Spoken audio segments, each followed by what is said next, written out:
go on the toilet. Shit. Yeah, get in there. The wrong place. You shouldn't be on the carpet. All right, here we go. In 3, 2, 1.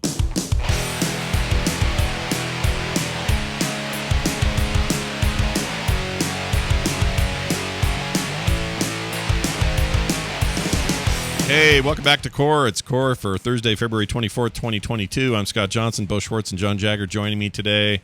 Big week for video games, everybody. So I hope you're prepared to talk about the big releases of the last week and a half, because that's all anybody wants to talk about. My Twitter feed is three things. It's Forbidden West, it's Elden Ring, and some really serious world stuff that I don't want to talk about today, because we're going to talk about video games today. And that's going to be great. So sit back, relax, and enjoy as we dive in. Chat room, a little less Lost Ark this week. I feel like that kind of died down chatter-wise. I don't mean the game, but, people talking about it. I'll be talking about it a lot. That's all I played. But, oh, yeah. It's probably all you did. So we'll have plenty to say about that. Also, I guess the new Warhammer did come out, but I would say it's more of a specialty gamer release. Like, I'm not that, there's nothing non-mainstream about the Warhammer Total War series. People love that series, but it's not like universal, everyone's got to get it kind of game.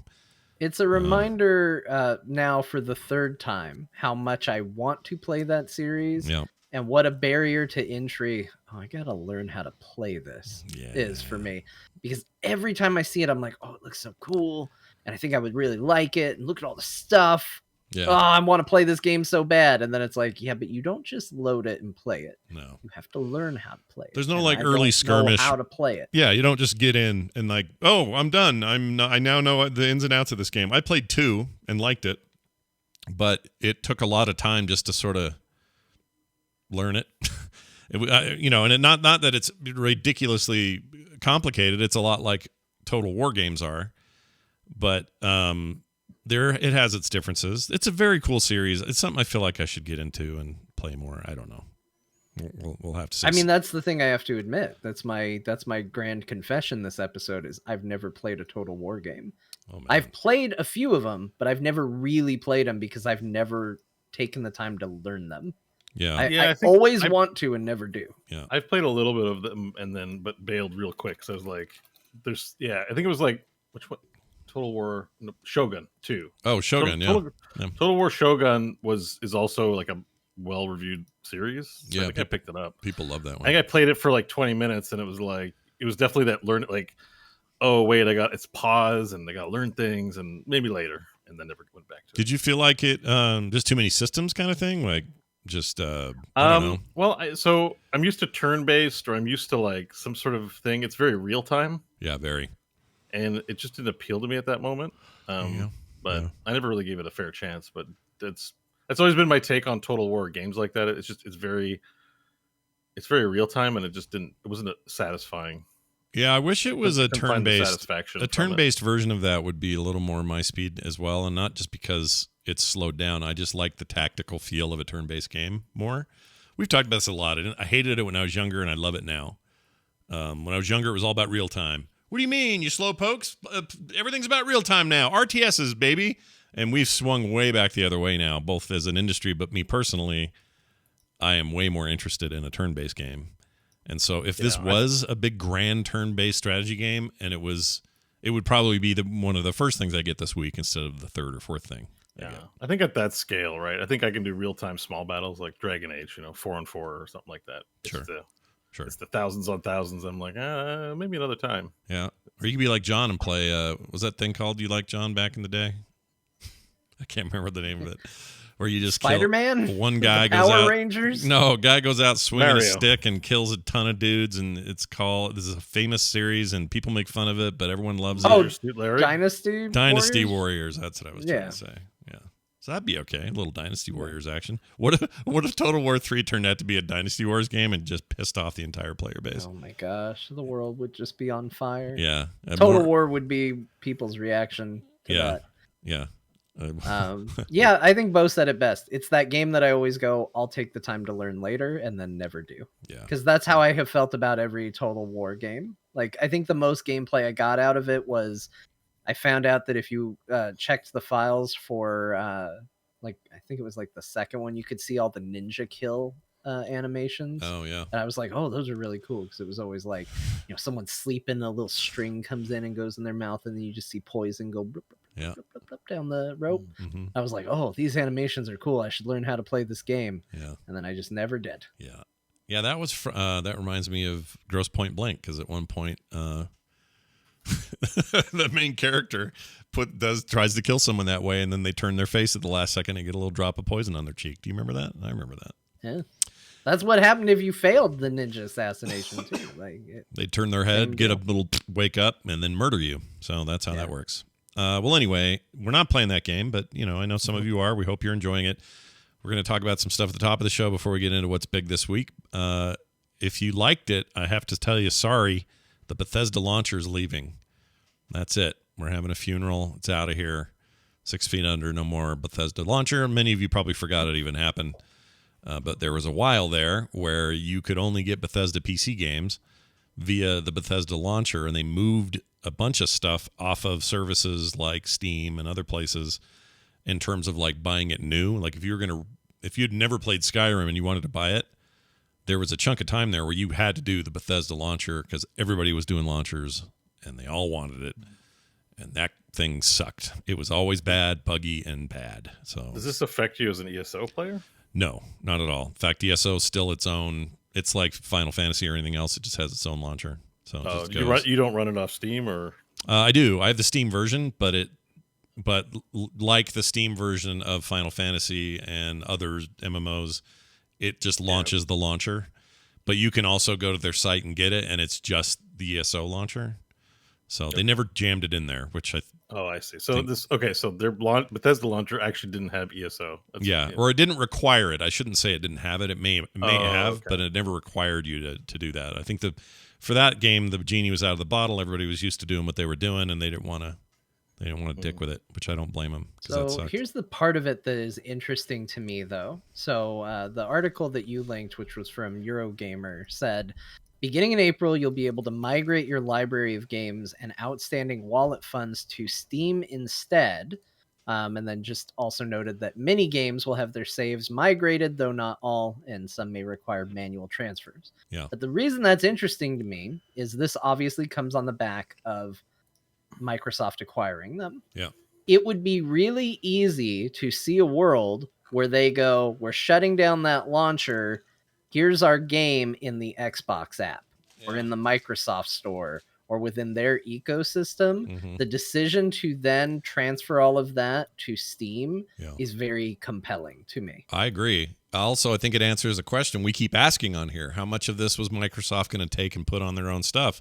Will we see things like a launch of Diablo 4 on the Game Pass PC launcher? I'm not so sure anymore. I mean, maybe we will in addition to, but I think this is them saying, as they have with previous releases, they're like, yeah, get Halo there, get Forza 5 on Steam, get whatever you need over there. Well, we don't care. We're going to put it where people are. And I think that's all they're saying here is that we're going to put it back where people are because it was there at one point.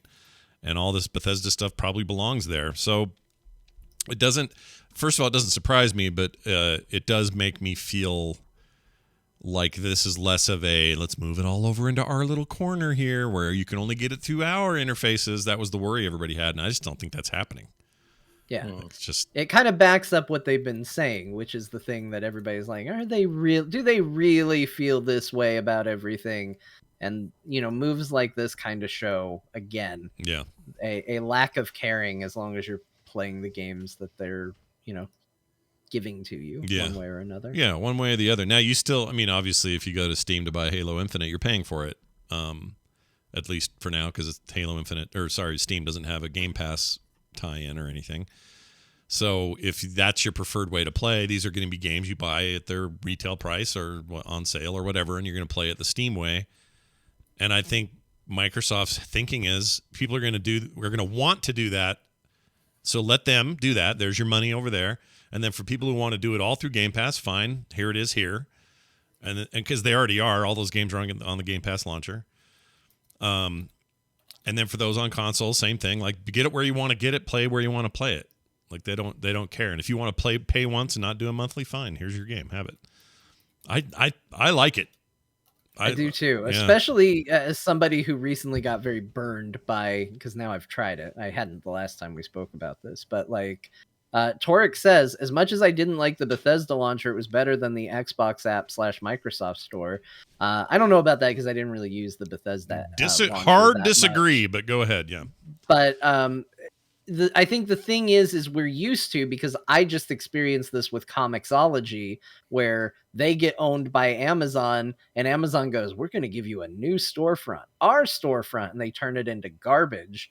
I didn't think it could be as bad as it was being made out to be until I went to buy comics this week and went, oh no, it's really awful. Yeah.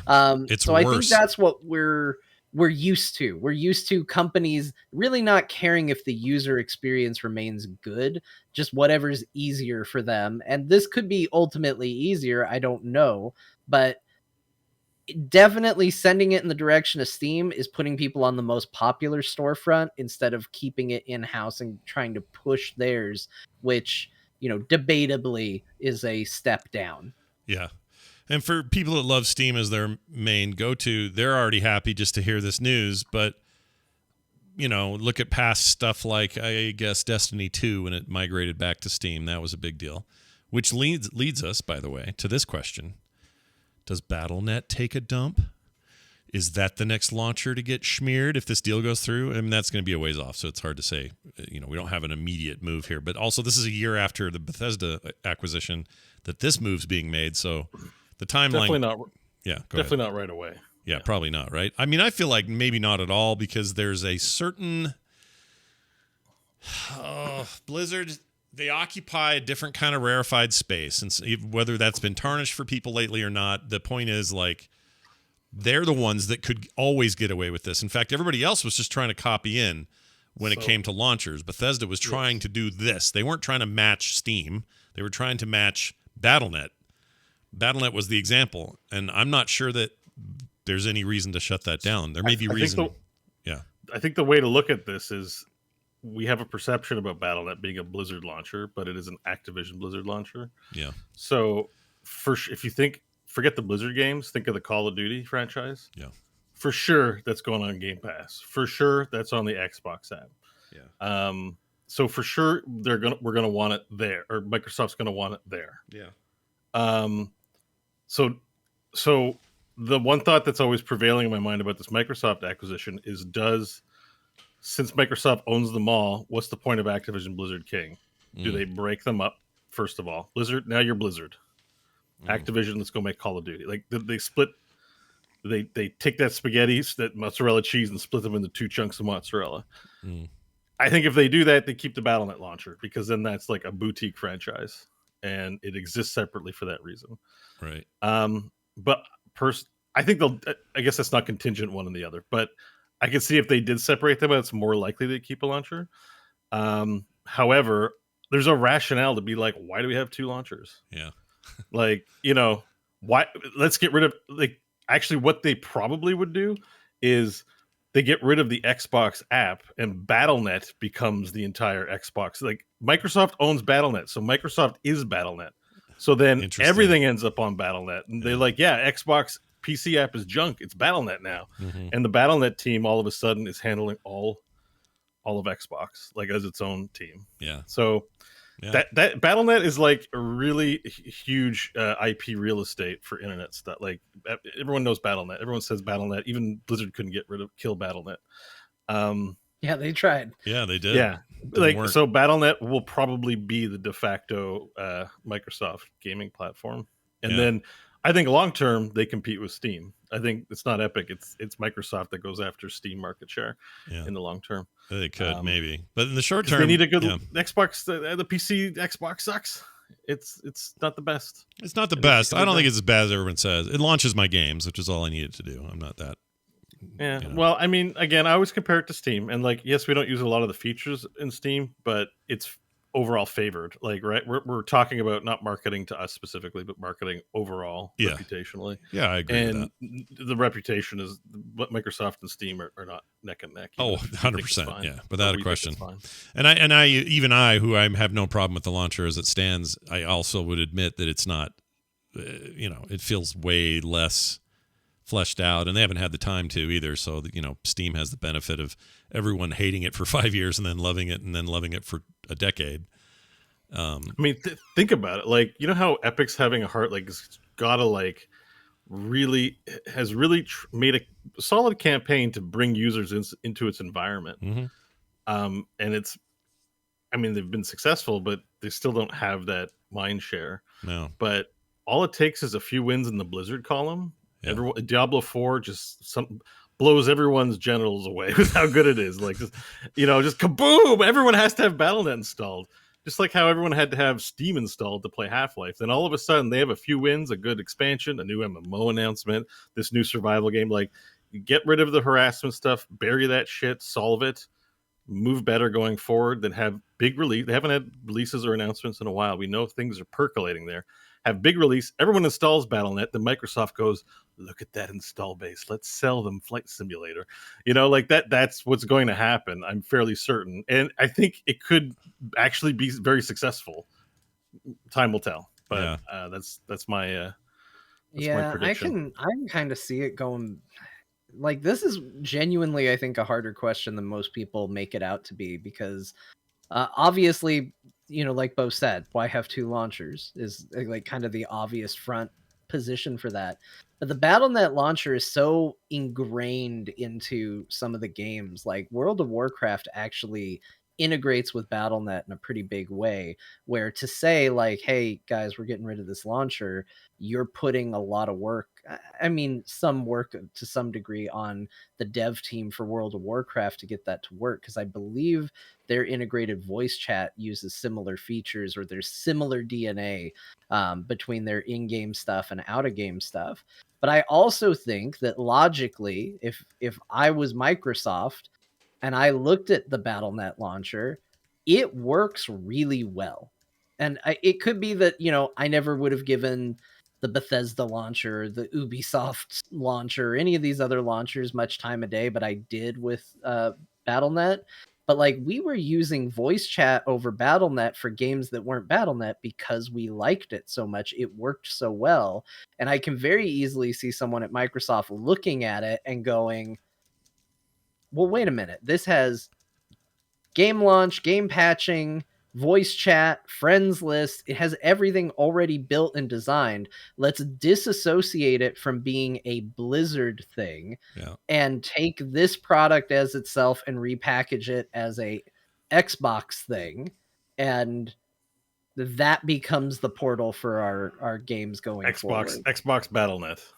Or just call it Battle.net. I can see that for sure. I think they even do one less than that. I think they just straight up call it Battle.net, and it's their PC hub for all things that they do on PC. That would be the best way. Yeah. Just Battle.net. Yeah. If they try to put too many names on it, they'll F that up. But yeah. I mean, it probably would be the Xbox Battle.net, but everyone would just call it Battle.net, and they probably hopefully lead into that. Right? Yeah. The idea is that, they want to tie in, they want people's, mind share to include Microsoft in the conversation. But this is the company that called their console Xbox Series S and Xbox Series X. Like, Yeah, they're bad at this part. It's not the catchiest name. I mean, 360 was good. Xbox One, I don't think so. But an Xbox Series S and X, their console's good, so it's making up for the unexciting name. Yeah.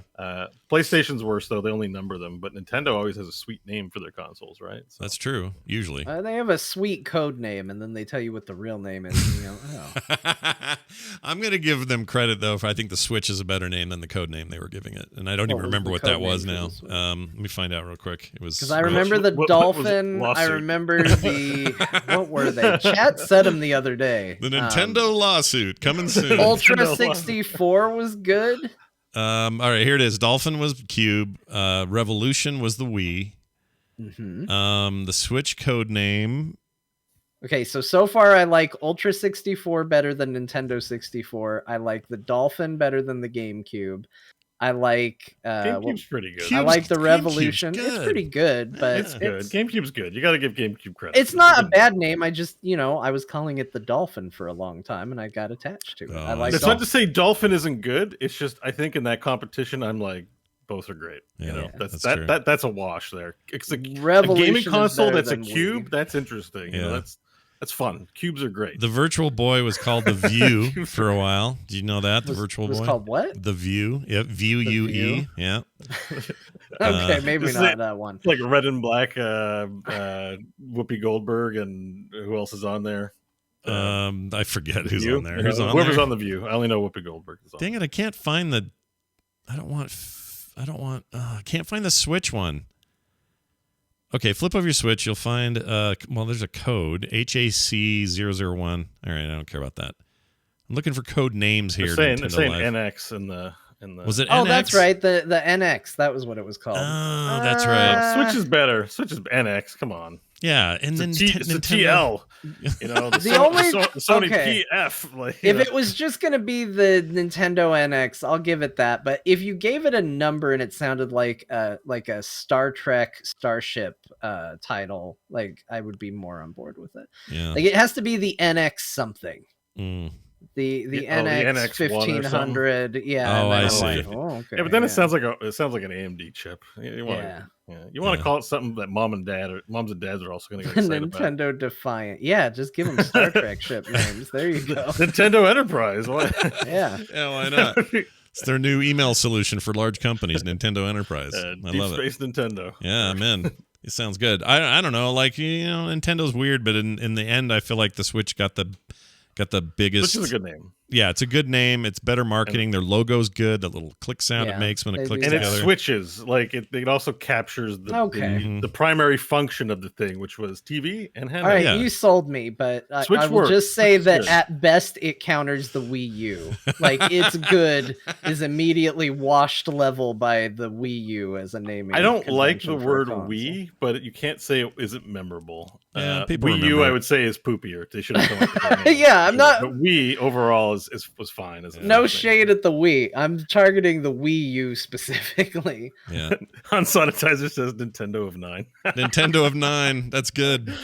I love it. Some Torek says the Steam Deck feels like it needs a new name. No, I think Steam Deck is fine. Steam Deck is good. We don't have it yet. It's only good because we've put it in our heads now that people are saying dick every time they say deck. Steam Deck. Yeah. Like the name of the console is Deck, like a Nintendo Switch, Steam Deck. Like that's it. It's a solid name. It is. But you say it if you say it faster, you live in New Zealand, it sounds like you're saying dick, and that's the only problem. Dick. Yeah, Steam Deck. Yeah. Give me back my Steam Deck.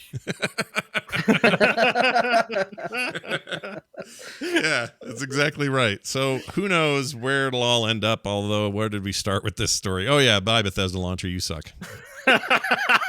Got through a news story. Easy peasy. We're going to be out of here by 9:00 tonight. Yep. And if Microsoft doesn't buy Valve, which is probably not going to happen because Gabe has publicly said he won't sell to Microsoft, but then they're going to be a competitor. I think they're going to work together on some stuff. 10 years. I think we may see them partner a bit. I know that sounds insane. They're going to be partners in that way that they also become competitors. Yeah, I guess so. But I mean, like, imagine if they integrate some kind of Game Pass into Steam. Like, in Steam, if you pay an extra $10 a month, that gets you all these Microsoft titles.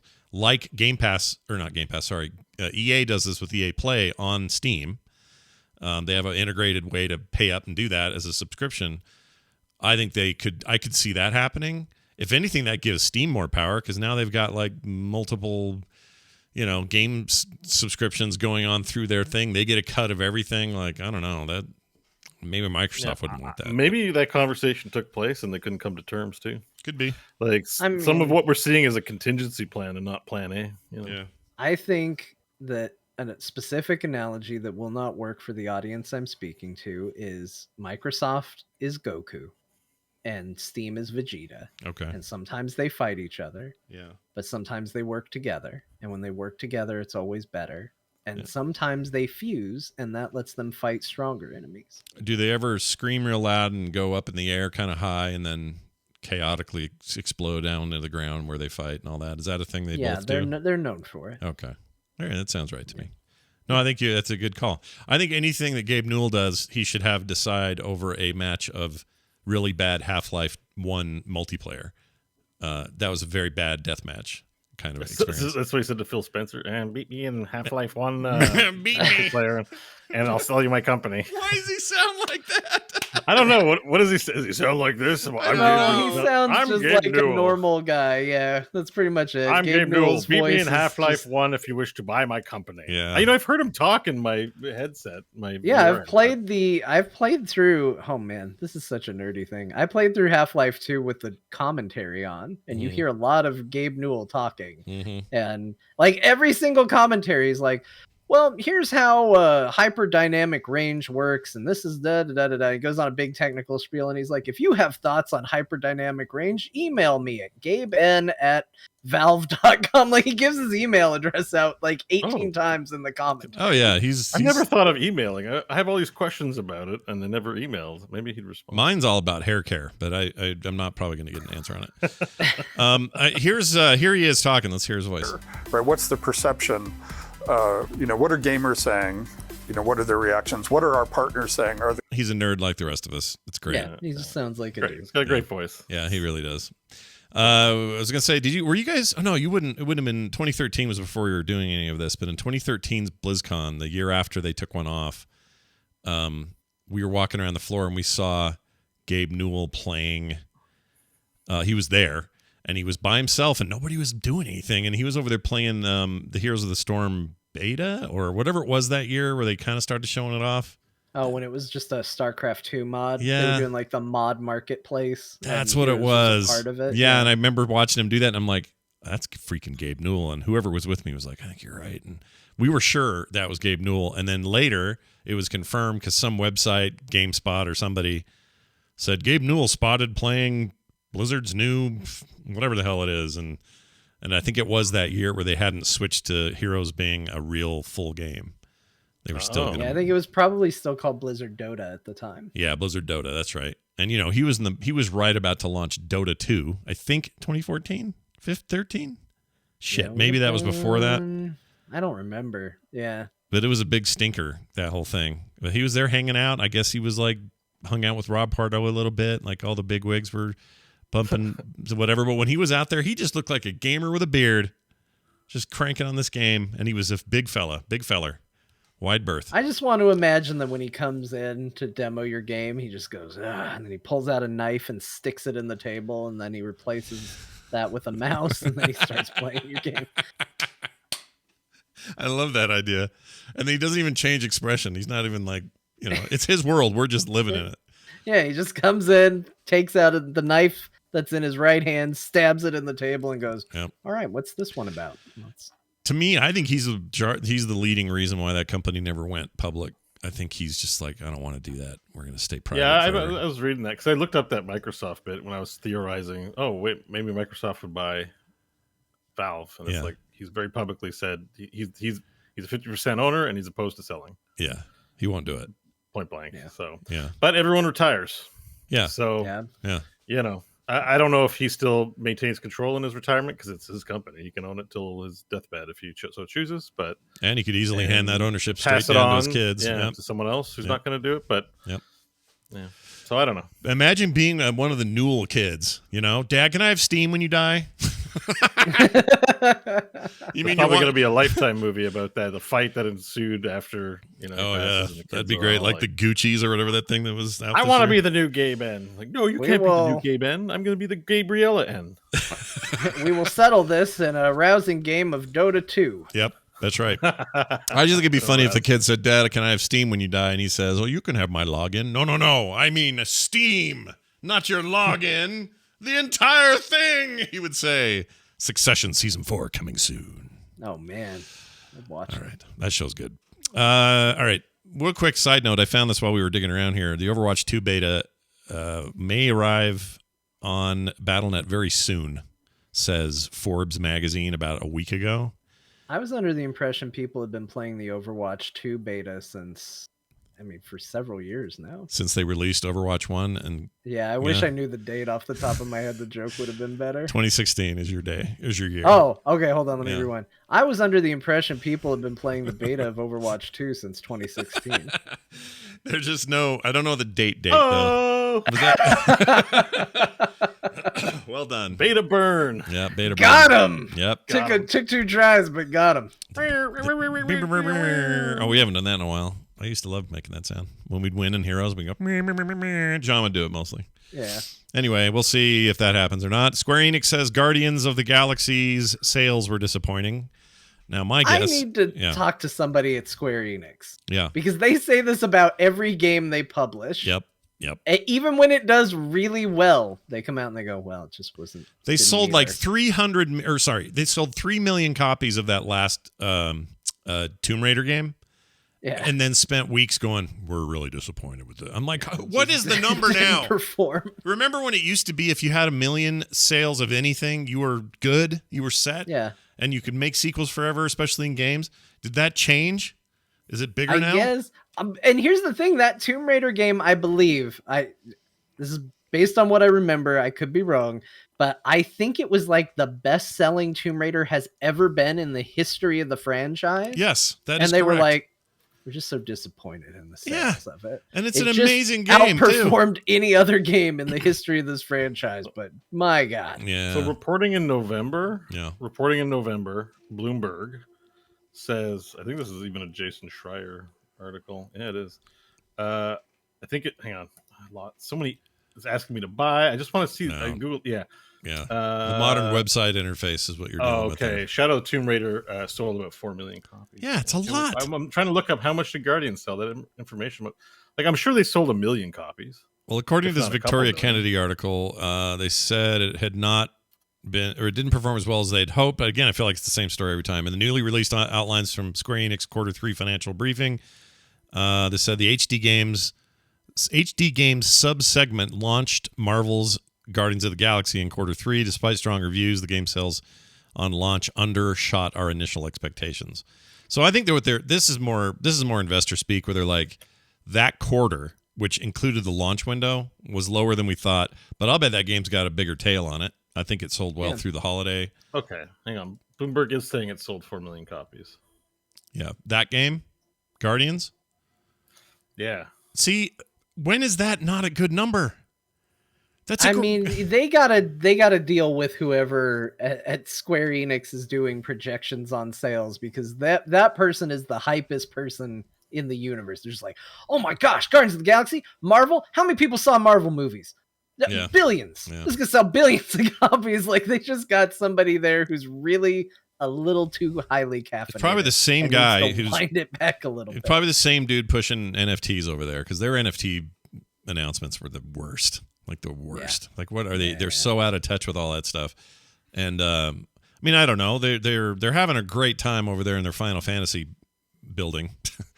I don't know how they're arranged, but whatever. They're having a good time. So I guess just, hey, 4 million's not enough for you. I don't know what to even tell you.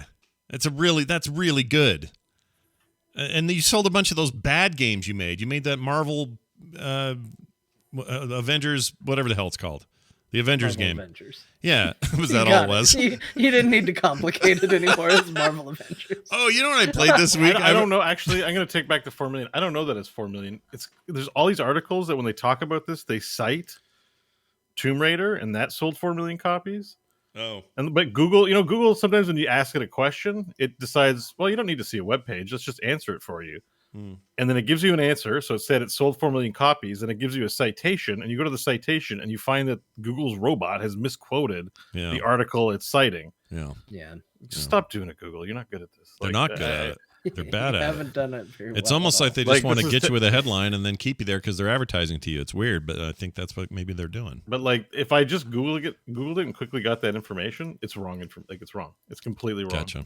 That's not reliable. So anyways, it's just my bad. Maybe not Google's fault. Personal responsibility. Shouldn't Google news articles for accuracy, but you kind of tend to think. How It's meant to be used. It's answering your question, but it's not answering it correctly. There's been a bit of a downhill slide on their search results. However, I will say this: it seems like there were a bunch of sources on the 4 million Tomb Raider thing, and they were singing the same song back then. Yeah. So this doesn't surprise me that they don't think 4 million is enough of anything, and I just don't understand that. I'd be willing to bet that Avengers wasn't a money loss either. Like, I know it was critically received poor, but that's Avengers. Yeah. It's like Avengers. Everyone's buying that for their kid, and there's a lot of kids that don't care about these sort of nuanced things. I want the Avengers game. I like Iron Man. Yeah. So like that probably actually didn't sell that bad. Probably not. Or it was much of a loss. Yeah. Now it's on Game Pass, but at the time it wasn't. Yeah, you bought it. I know a lot of people that played bought it on Game Pass. Yeah, I know plenty of people about that game.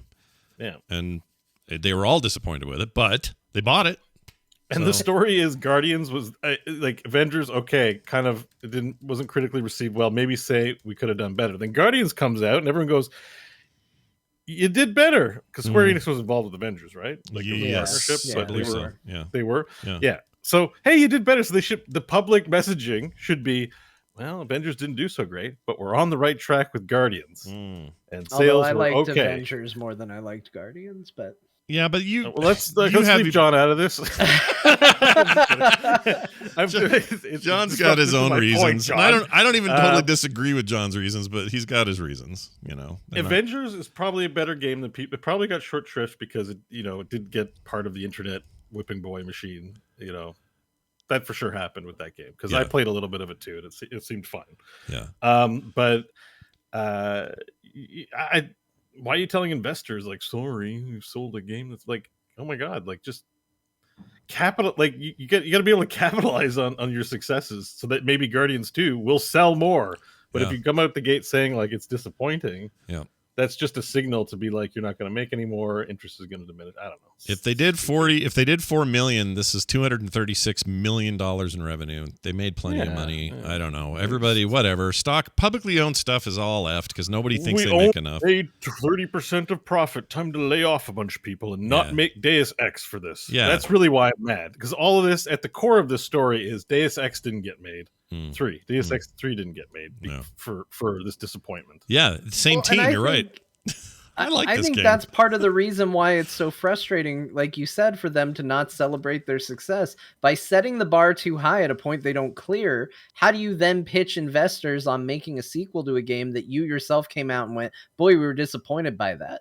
Whereas if they had set a reasonable projection and instead were like, man, we killed it with this game, then investors are like, you can make another one? Yeah, we think we are, because actually we're practical about this and we think it might do well. Yeah. You think they want to get rid of their Marvel agreement? You think they're done with Marvel? That's why maybe poop on it. Maybe that's what they're doing. That's an interesting point. It's just too much pressure to hold on to the Marvel deal. Like they do 2 Marvel games. They aren't happy with sales figure. I don't know. All I know is this week, weird week to bring up Marvel. I played Street Fighter Marvel versus Street Fighter. Is that what it's called? Yeah. The second one. So the old arcade game. I played like an hour of that. And I was just reminded how great those Marvel versus Street Fighter or Marvel versus Capcom, Marvel versus Capcom games were. They are so great, those fighting games. They're insane and they're chaotic, but I really like that game a lot. Turns out Marvel and Capcom have really good rosters. Yeah. Sometimes people do a fighting game like PlayStation All-Stars, and you're like, you guys don't have the roster for this. What are you doing? Yeah, Daxter is not a good fighter. I'm sorry.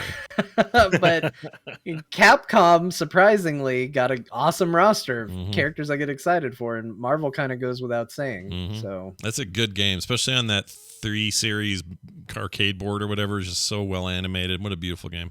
When we get down to what we played this week, I went down a weird hole for fighters, and I never do this. But, well, when I have my holes, we talk about them here. We like to bring out my holes on the show and show everybody my hole. All right? So I'll look forward to that. Just poke at it a little bit. What's going on?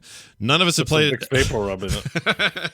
None of us have played Elden Ring yet, but that's okay because we will, or much of us will. I guess all 3 of us probably will. I know I'm going to play it. Whether I stick with it or not is a big question because I'm not a Souls-like guy. But Elden Ring, reviewing extremely well. One of the best reviewed games of all time by today's accounting. The very few games have reviewed this well in the history of video games. That's a big Metal deal. Gear Solid. It's kind of a big deal. The only time a game reviews this well, it's freaking Metal Gear Solid and nothing else. I think I want to say Breath of the Wild's ahead of it, yeah, and I think maybe some older stuff. I meant to look it up for the show and I didn't, but it's like hovering at 98% on Metacritic, which is huge, and OpenCritic they're also insane. About there. Yeah. It's a Souls-like, but has a big open-worldy business going on and looks really awesome. And every time I see it, it makes me want to play it. And then someone reminds me, do you want to pound your head against the wall and lose your progress and have to go back from an old save and all this over and over and over? And I say, not really. I don't really want to do that. Yeah, All right, here's an argument for you to join John and I in the Elden Ring, and I'll explain how I got into it. Okay. But I was going to take a pass on this. I have the same perspective as you. I played a little bit of Dark Souls 1, went, nah, and never went back. Yeah. So a generous user, 704, bought me a copy when I was streaming. Yeah. He gave me the money, and I'm playing on an Xbox. There's no way I'm running it on my first gen i7. Oh, by the way, that's good because the word on the street is the Xbox versions, SNX, are the ones to play. Like the performance is outperforming PS5 and PC at the moment. Perfect. Well, I'm going to be able to play it as best as I can. I'm going to stream it. So now I have no excuse. So I could still say thanks for donating, but I'm going to use your money to buy Cheetos. But I said no. I'll buy Elden Ring, and I'm going to give it an earnest shot. Here's the rationale for you, Scott, to maybe join us. All right, go for it. This is a genre that has, especially the pinnacle company From Software, every time it releases, it reviews very well. So we're not playing the first version or second version of this kind of release. We're on like 6 or 7 now or something like that. You know, with Sekiro and Bloodborne and Demon Souls, like Dark Souls, and there have been other companies who've made entries into the genre. So this is a mature, ripe genre that is consistently well regarded. Like, it's not just, maybe there's some games that are lesser, but there's very few misses for the big ones, especially from Software. From Software. Yeah. Even their weird 2D efforts that people like, an indie team like Salt and Sanctuary is a game that is knuckles hard and plays like a Souls-like bit in 2D. Even those are extremely well regarded. So and there's a sci-fi one, The Surge or something like that. They have 2 of those. Oh yeah. So there's a lot in there. So now we have a new IP from the definitive company of this Souls-like genre, sporting some decadent stuff. Like, the graphics are really good. You look at it, you're like, damn, that's beautiful. George R.R. Martin is involved, and that's still story stuff. That name still means something. Yeah. And it's a new franchise, so it's a gateway into it without having to know prior stuff, really. And it's also designed, this is what I'm hearing, that it's very much more like Breath of the Wild, where it's open. If you encounter something hard, there might be an alternative to go do, rather than do the thing, in a linear sense, you got to keep pounding your head on the one thing you have to go do. You can go elsewhere and try. There's always something else. And it's reviewing everywhere, like 10s. 9.5s, 10s. So if there was ever a reason to ever give a game in this genre a chance and do it at a point in which it's at the most immediate relevancy to the gaming community, the time is now. Yeah. So that's my rationale in being excited for it. And I'm going to die 100 times, and who knows where I'll land after I play it for a bit. But I'm going to give it my earnest try. Yeah. And that's good. I think you have to. I think you also have to restructure the way your brain thinks about these games. Is that it's not necessarily a game in that I want to go A to B to C and see the story and really just take on this world. Like, it's almost like playing a retro game. Like, I still stand by one of the things I said a long time ago when I first played Dark Souls 1, which was, this feels like the best Castlevania game not called Castlevania. Like, it feels like there's secrets and it's hard. It's not just going to roll over for you. And like, it's really this like mentality that you get in of like, Simon Belmont's going to get hit and he's going to jump backwards for some reason and fall in the water and die.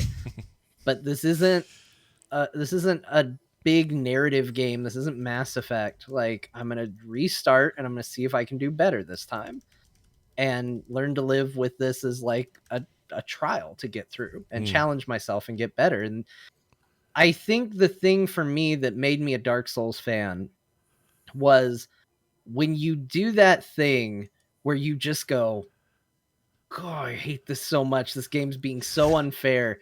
And then you do the thing again and you're like, I'm so close. And then you do the thing again and you win. You feel like the greatest video game player that ever walked the face of the earth. Like, it's that feeling of like being a WoW raid team that's just banging your head against a boss and then you beat the boss but it doesn't come with all the other bullshit that comes with WoW rating. Like, it's that dynamic of like, I was going through this area, it was challenging, I challenged myself to get better, and I did it. And I think that's really rewarding. But I think I think everything Bo said is right. Like, if you're going to play one, you might as well play the good one. Mm-hmm. And by all accounts, it sounds like this is going to be the best one you're going to find. And this is the diamond. Right. Yeah. So you're going to get your best experience. If this one can't sell you on it, then none of them can sell you on it. Right. Like, I think that's a fair assumption to say. And I also think it's like more open world nature. If you get to that point where you're like, I feel like all I'm doing is trying the same thing over and over again and dying, it sounds like it's the kind of game where you can just say, well, I'm going to go somewhere else and do something else then. Yeah.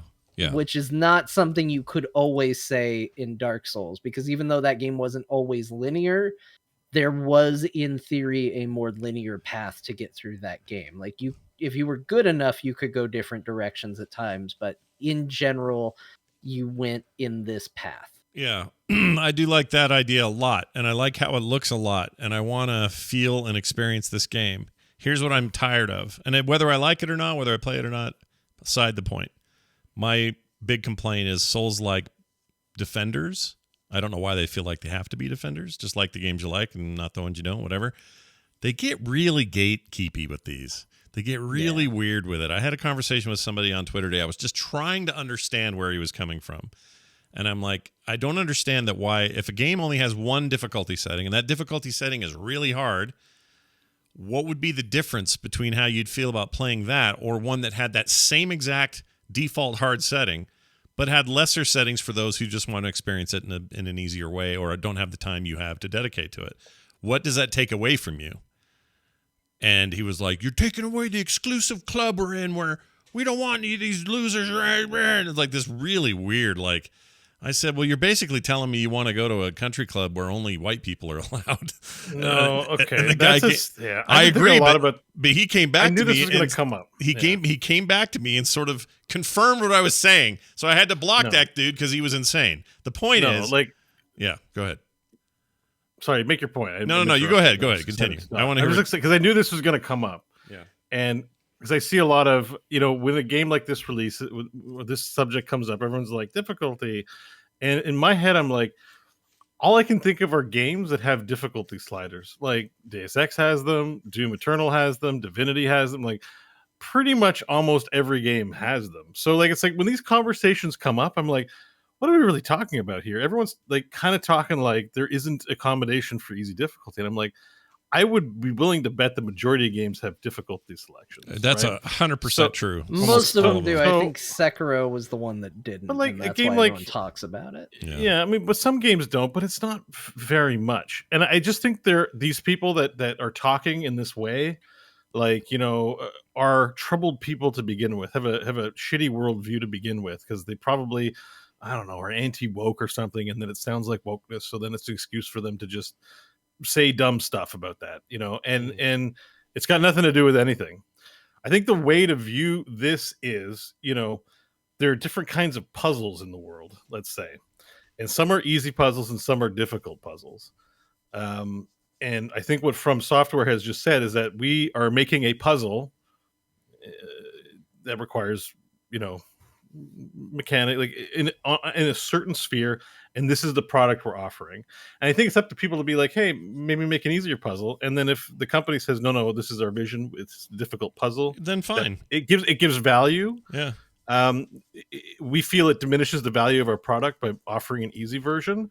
You have lots of options if you need an easy mode. Like, I think when you frame it that way, that this is a hard puzzle, not everyone's into Sudoku or crosswords. Like, we're saying this game is a hard puzzle. I just think it can feel bad for some people because the graphics look sweet and people get super hyped and then they feel left out of it.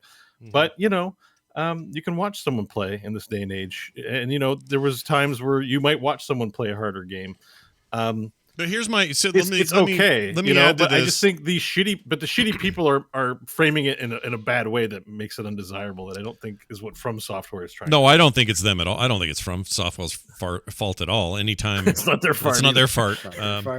But here's kind of the scenario I'm thinking of, because it doesn't bother me at all that the game's so hard that it's impenetrable for some and they don't play it. It's fine. And if they want to limit this isn't even a criticism. If From Software and their publishing partners don't care that it limits their potential total market, that's okay too. If that's part of your vision, that's fine too. I don't even have a problem with that. You may not have a lot of people play it that would otherwise, but that's, again, you're going to sell millions of these, many more than, the 4 that Tomb Raider apparently sold. You're going to do real well, so it's not like they're, wanting for anything. My problem is this weird idea that if there is a slider in a game that takes it from ultra hard down to something more reasonable for the person who wants to play it, that somehow diminishes the size of the guy's E-peen at the top. It shouldn't. If he still does it on hardcore and still did it as good as the tiniest percentage possible on the hardest mode, you still can swing your penis around like you're a big tough dude. No, it's unsportsmanlike conduct. That would be like Wayne Gretzky ripping out his balls after he scored a goal in hockey. That's my point. That's my whole point, though, is this doesn't take anything. To have difficulty sliders takes nothing away from you and your penis. Yeah. It's these people that have shitty takes on what it is. Like it's a puzzle. It's a hard puzzle. They want to make a hard puzzle, and they don't want to make an easy puzzle. The end. It's one of those things where it's like, this is just another case of, I like the TV show Rick and Morty. That's hard for me to admit because Rick and Morty fans have ruined being liking a TV show by being the worst people on the planet. Yeah. And it's the same thing with Dark Souls. People got it in their head that they beat the hardest game ever when they beat that game, and they can't stand that other people are beating it in other ways than what they did or faster than them. So it has to turn into this gatekeeping thing. And it's so weird because this argument, which has been going on since Sekiro came out, because that was the one that really generated it. Yeah, or even before it. Was this whole notion of, should there be difficulty sliders? And the answer is, I've always felt a little bit in the middle, because I don't think there's anything wrong with saying, I have created something. It is this difficult. Mm-hmm. And if you clear it and beat it, you had the same experience as anybody else that played this game. I think there is nothing wrong with presenting that.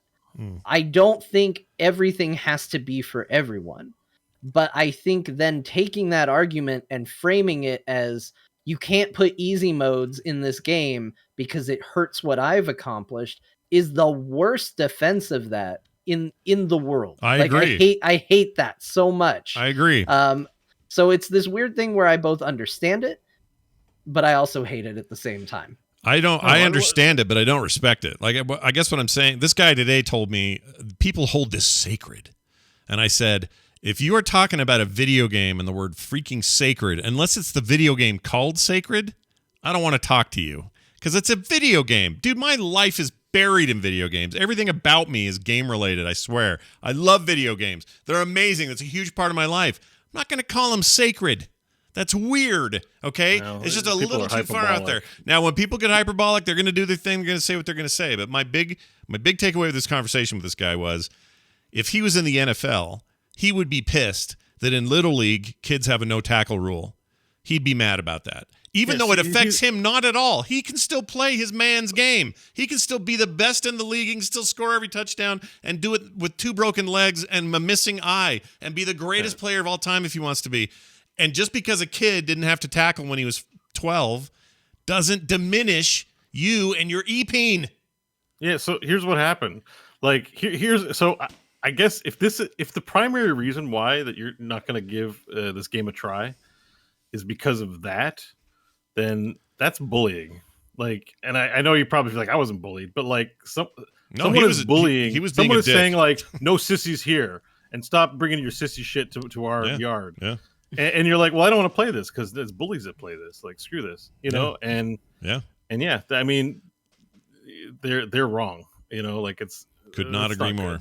Yeah. I also saw, and I wish I could credit who said this, but some game developer that I follow on Twitter tweeted this, and I thought it was really funny. they said, you understand we can make every video game you play impossible, right? Like, you only win because we give you the ability to win. Like, so the fact that you're like, no, you can't put in different modes that allow people to win. Like, you only can beat the game because we let you beat the game. Like, that's literally our job. So acting like it's some sacred thing that you've done something, you've done the impossible. No, we can make it impossible. Yeah, you can not only that, you can also make it incredibly possible and make you feel like you're the only person that could have done it. That's the magic of games. But if you don't understand that, like if you don't have a feeling for this artificial construct has been tailored so that you can accomplish it. If you think you've somehow escaped that reality and you start calling it sacred and you start acting like it's this special rarefied group or whatever, F right off out that door, dude. I have no time for those people. Someone in the chat says the worst part of From Software are their fans. I agree. And I'm not saying they're all like this. Obviously not. Not going to blanket that on everybody. But there are some real a-holes.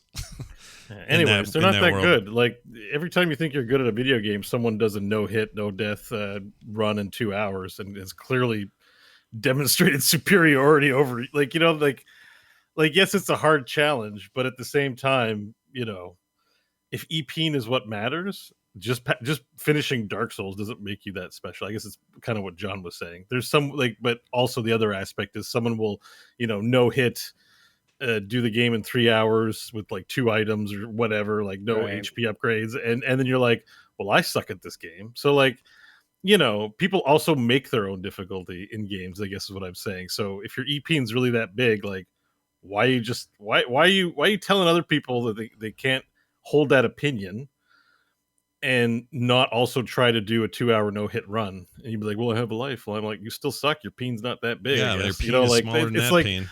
You can flip the tables on anyone like that and be like, you just passed the game. Yeah. You know, like, have you not beaten Super Metroid in 32 minutes? Like, what the hell's wrong with you? You call yourself a gamer?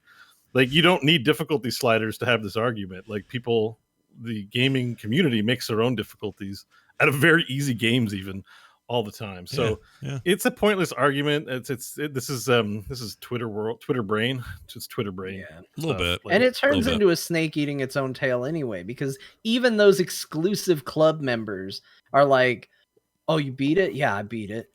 Yeah, but how'd you beat it? Well, I started as a pyroman. Oh, you started easy mode then. I understand. You start easy mode. It's like, shut up! Like, just stop. Who cares? But I think it gets not taken into context. It gets used improperly because it is the kind of thing you would do if you were needling friends. Yeah, right. It's okay way, right? With friends. A lot of things are okay with friends that are not okay on Twitter. You're gonna play right-click Rainer again? You know, like, but that, like, in that context, you know, it's a good bit of ribbing and it's not meant. But, like, I think people get familiar also on Twitter. They half mean it, half are just getting familiar. Like, you think did you use a difficulty slider? What are you, a pansy? Yeah, what are you saying? Like, what dude, are you don't know me. Like, how do you even call someone that? Like, I know. You don't know. Like, or, well, I guess I'm putting words in this person's mouth. Maybe he didn't call you that, but you know what I mean. Like, just there's a level of comfort there where I would be comfortable saying that to you guys in like a funny context. But I'm not gonna, you know, if John Cena is like Dark Souls is too hard for me, I'll be like, I see you. You know, like, I'm not gonna troll him or anything. Like, I know you can't. I assume that's an insult for him because you can't see him normally. He seems pretty down to earth these days. He'll probably be fine with it. Probably not even very good at anything, and he would be happy. What? Good at anything? No, I mean video games. I don't John Cena is so bad at No, I don't mean like acting, wrestling, or whatever. I mean video games. I should have specified. Maybe Henry Cavill. Henry Cavill's like, I like Warhammer, but I don't like Dark Souls. Oh, that is hard. I'd be like, some Superman you are. Wow. I'm kind of horny. Wow, I didn't know Henry Cavill was on this episode, but look, he's materialized before us. Yeah, finally. I really like The Witcher 3. I've played it 500 times. You haven't lived if you haven't witched a monster. A witch. You're doing, and he's kind of, it's that Witcher drone that he does, that kind of accent where he's like, let's play that card game. All right, check this out. I want to just do a little running commentary in the chat because I think it's cute. Someone named the Starhammer in the chat a while ago in this conversation said, I have no clue what these guys are talking about, but Bo's hair is all I can think about. I don't know how I never noticed it before. And then later, I was talking about how sacred's a stupid word to use and it's culty, and he says Bo's hair is sacred. And then later down here, I said, it's getting weird in there. I said, we were talking about difficulty levels and sliders, and he says, what's the difficulty level of Bo's hair or maintaining Bo's hair? And then finally, I'm sorry, I've had a rough day. So there you go. I was going to ask, maybe he's smoking pot, and that's all he can think. He's just like, Bo's hair. It was really great. I enjoyed that sub-story a lot. That was my favorite side quest. It's very good. Can I do one more side story before we move on? Yeah, go. Because we've talked about Sacred twice. Can I just tell you a weird thing about that game? Do it. That's an old game. Very old. Like one of the first like times that somebody was like, "What if you were third person playing a real time strategy game?" Yeah. So I was playing EverQuest around the time that Sacred was coming out, and while I was playing it, somebody sent me a message in EverQuest. They're like, "Hey man, you want to group up?" I was like, "Sure." And so he groups up, and he's like, "Hey, I've never played in this zone before. What are we doing here?" And I was like, "Oh, it's probably in like Blackborough or something." I'm like, "Yeah, we're killing gnolls and stuff." And he's like, "Oh, that's cool. That's cool. Yeah, I like the way this game plays, don't you?" And I'm like, "Yeah, it's fine." And he's like, "You hear about Sacred?" I was like, "What?" And he's like, "There's a game coming out called Sacred." Yeah. And I was like, "Yeah." And he's like, "It's kind of like this game." Yeah. And I'm like, "Okay, like let's focus on killing gnolls, buddy." And he's like, yeah, okay. And so we're playing. Like he's not just typing to me. We are playing the game. Yeah. And then he's like, "Man, this skill bar in this game really reminds me of what they're showing in screenshots for that game Sacred." And I was like, "Well, I don't know about it. I haven't seen it." He's like, "Man, you got to see it. It's wild. The graphics, like this game's graphics are good, but Sacred's graphics are even better." Are you sure you weren't talking to this? The CEO of Sacred or something? I don't know what's going on. I'm like, "Okay." And he goes, "You want to see a screenshot?" I was like, "Did that really happen?" I was like, "Is this like, is it an MMO?" And he's like, "No, it's a different kind of game, but it's very similar. I think you'd like it." And I'm like, "Sure, I guess I'll look it up." He's all, "Here, just alt tab, go to this website." Oh, and he sent me to sacredgame.com or whatever to look at screenshots of the game. He's like, "They got a free demo out." I'm like, what the hell are they doing? Why are they sending people into friggin' EverQuest to sell Sacred to other human beings? Like, I don't believe this is a real person I was interacting with, or at least a person that wasn't getting paid. And it was the weirdest thing, because like on Twitter, social media, sure. Exploring Norath, I did not expect to get accosted by a salesperson for a different video game, but that was really the weird. Craziest thing. It was so weird, but I did end up buying Sacred. Yeah, and I did not think that game was very good. It worked. It was cool because couldn't one of you be in God mode or something, and then you could be on the ground running, and you could also be like RTS mode. It was like a weird combo, and it was a shooter. It was okay. Yeah, it had some ideas. I feel like maybe they were ahead of their time a little bit. Seems like my memory of that game. Its graphic style reminded me a lot of Giant Citizen Kabuto, which was a much better game. I don't remember that at all. You don't remember Citizen Kabuto? Nope. It's a great game. Nope. It's a funny Citizen game. Kabuto or Giant Citizen Kabuto? It's technically Giant Citizen Kabuto. Giant. Is it based on an anime or something? Why is this name familiar? It's a little familiar. No, it's a game from the year British 2000. Yeah. Okay. And it looks like it involves giant monsters. Kabuto. Hey guys, looks like you're having a podcast here. You ever heard about Giant Citizen Kabuto? Kabuto. Let me tell you, it's a lot like this podcast, but better. You know what? Now I recognize it, but also it does look just like that Sacred game. Doesn't it? Yep. It's like it might be the same engine, but early aughts, like Unreal Engine 2, which would have been where like everything was a little weirdly smooth, and it's like they finally learned how to not make things jagged, so everything's smooth. Yeah, like they were still flat polygons, but they had the weird illusion of not being, but they still kind of were. Yeah. Yeah, that's weird to see. Okay, well, that was a while ago. Oh, I totally remember this game now. All right. Yeah. The studio behind it also made Disney's Tangled. Oh, well, then what are we even doing here? Good night, everybody. We're going to go. It has a similar action bar to EverQuest. Oh, good. Well, thank goodness for that. All right, check this out. This is kind of crazy. Street Fighter 6 was announced, all right, which prompted me to go down my weird fighting game thing, which we'll get to later. Is that what caused it? It's what started it. Yeah. Okay. Yeah. It's what started it, because I also heard some other stuff about some games that that look really interesting to me. And so I thought, all right, well, this is a different era for them. They're competing with other really popular, like that new King of Fighters is like legit, like chart topper and fighting game. People really like it. Also, what's the other one? The new Guilty Gear Shred, or what's it called? Guilty Gear something. Guilty Gear. It's always got a weird name, but Guilty Gear is always cool. It's always weird, but that new one looks crazy cool. They've somehow been able to capture like the high point of what Neo Geo fighters look like, that really great animated 2D look, but it's a 3D engine. And I don't know how they did it. It looks really cool. Anyway, so I got all down this stupid rabbit hole, all because of this announcement. We'll talk about that. I got another first. one for you real quick before the announcement. Strive, that's what it is. Guilty Gear Strive. Yeah, go ahead.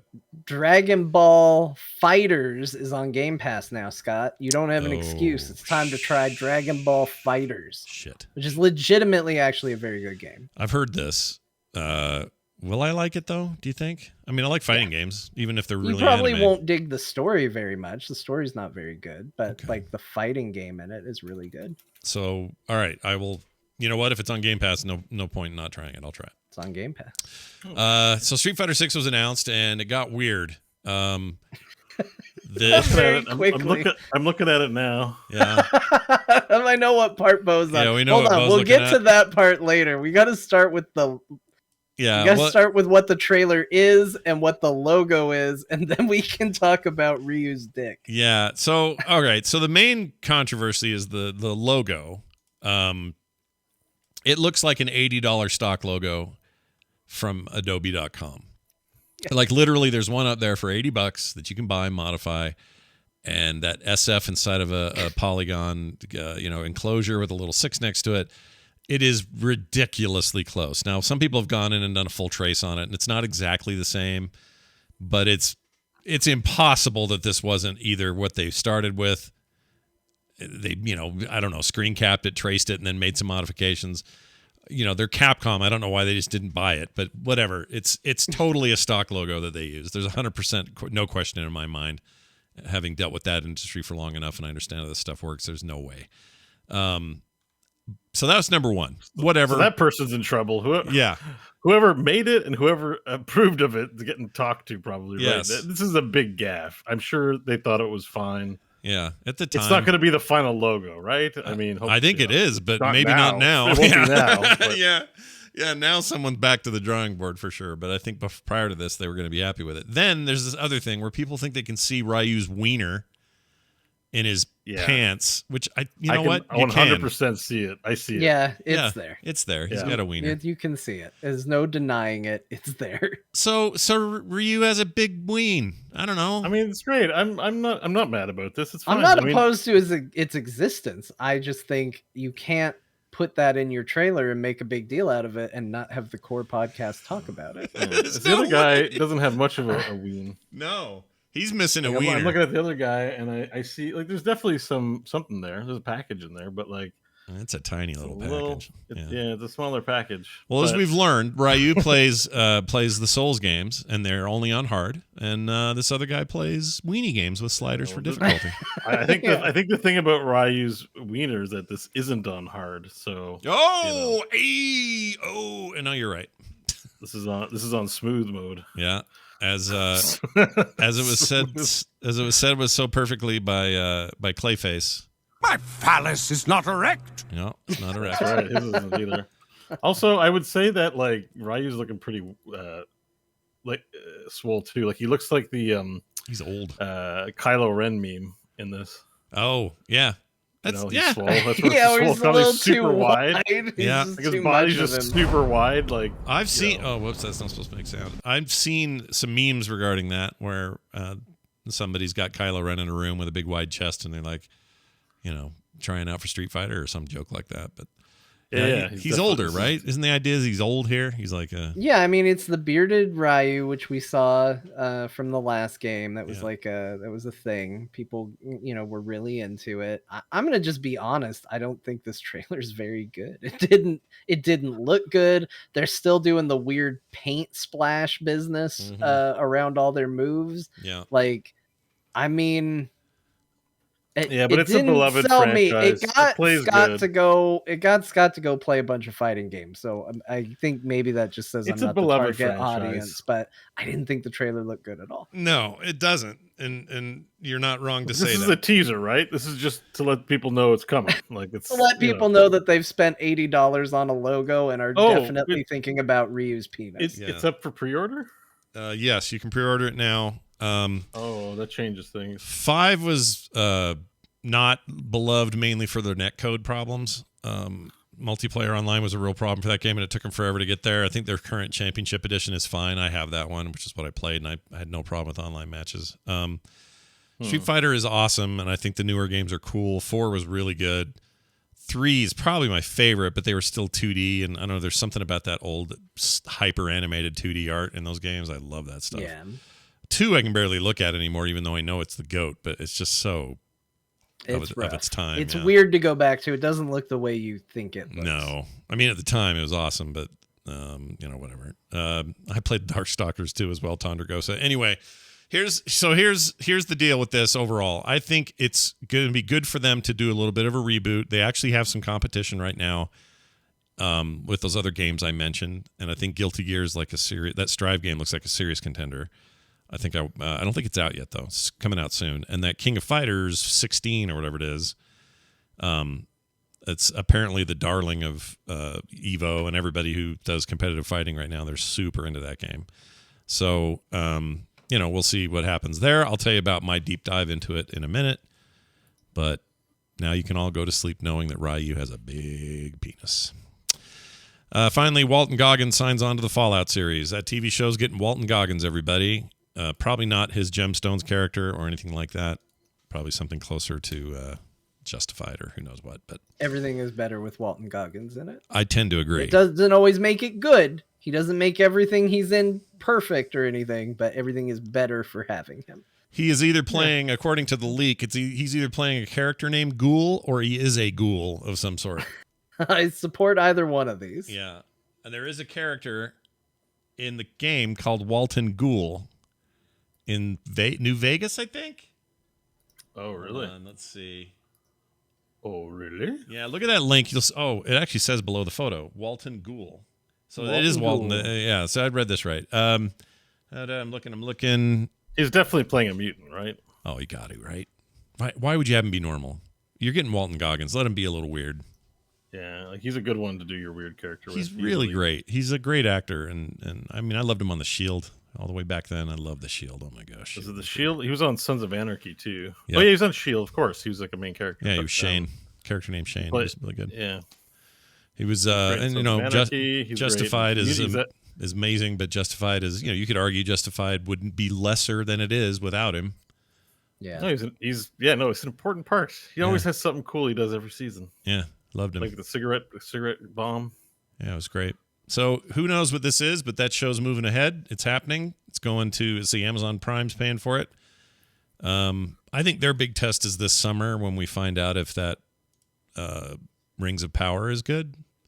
Because if Rings of Power is as good as everybody hopes it is, and they do well with the Lord of the Rings franchise over there at Amazon, I would feel a lot better about what they're doing with Fallout. They're not really connected. I haven't seen that trailer yet, but I'm a little worried when stuff like this happens, it gets dragged, even if it is good. Oh well, yeah, Rings of Power definitely is getting dragged. But I don't know why though. I think you got to let the show speak for itself when it comes out. Most of the dragging I saw was because there was a guy of color in it. F off. Yeah, I mean that's a lot. Oh yeah, I'm not saying it. Most dragging is usually, probably all of it is not. It's without merit. Yeah, but yeah, neither merit nor Tom Merritt. Yeah, exactly. Can't ever have enough Tom Merritt. Tom Merritt's good. Is that what it was? They didn't make the inaccurate dwarves. The dwarven women don't have beards at all. Is that what it was? Says Rednecks. Okay, no bearded women. There you go. That's too bad. Killed the show. Show cannot be good. Can't be good. No beards on dwarves. My I'm suspicion. Sure, that's exactly what everybody was genuinely mad about. My suspicion is it's probably going to be good, and that everyone is we're just now in a loop of this happens every time anything gets talked about, and I am getting better at ignoring it. I'm not perfect, but I'm getting better at it. All right, let's ignore it. Let's move on to a Dear Martha Steam review. Now, you might say to yourself, man, the war's been tough there, in Steamland, and he writes a lot of letters home. But we can't go on without one, so we're going to do one today. This is for the game. We don't not for a game. You'll find out. Oh, okay. Yeah. I'm excited about whatever. It's not that big of a reveal. I just didn't want to write what it was. Okay. Well, let's find out. Let's find out what it is. Here you go. My dearest Martha, taking into account that Dragon Ball FighterZ is now on Game Pass, I've decided to consider something I've never considered before. Looking into DLC for my video game.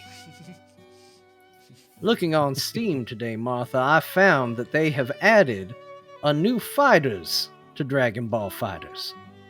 Android 21, wearing a lab coat.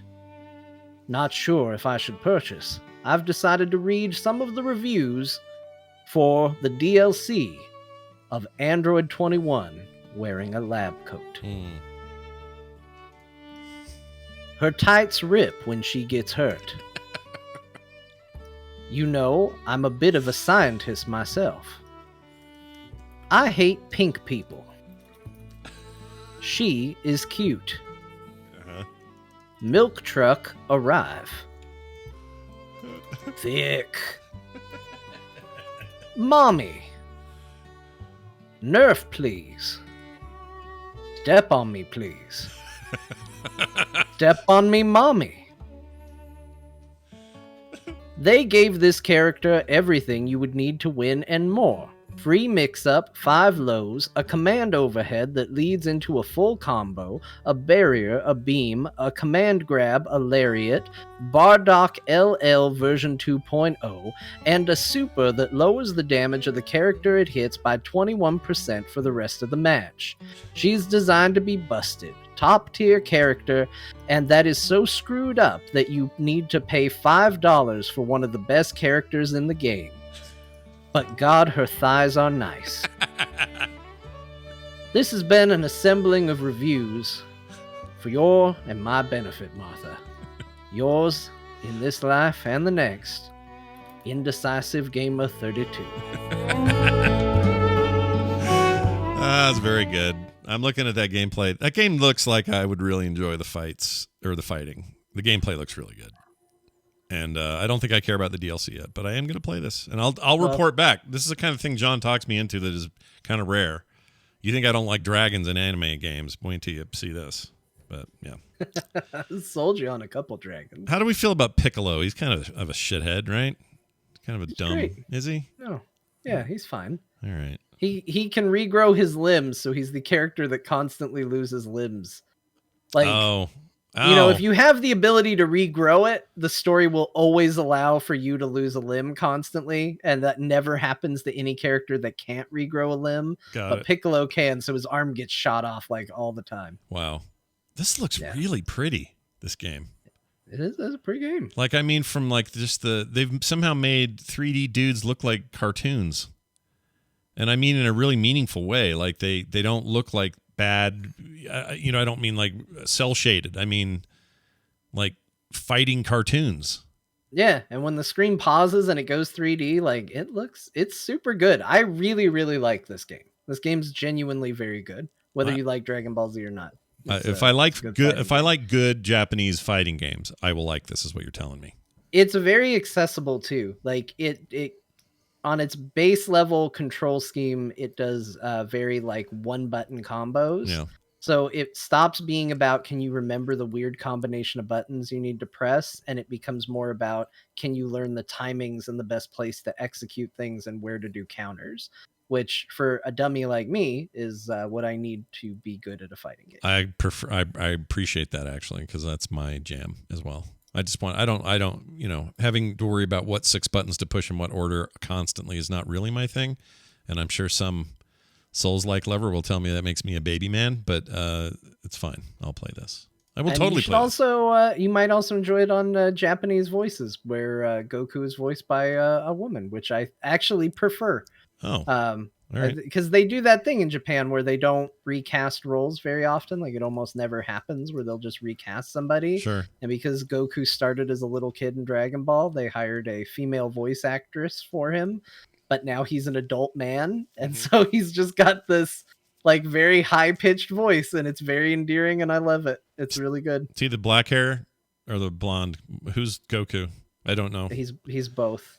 He's both? We don't need to get into it. Oh, no. Scott, there's like 8 Gokus in this game. Don't worry about it. Just play and pick who you like, and just don't worry about it. I've seen maybe 2 or 3. Yeah, I've tried to read this on Wikipedia, and I don't remember it and don't follow it. It's some space stuff. Yeah.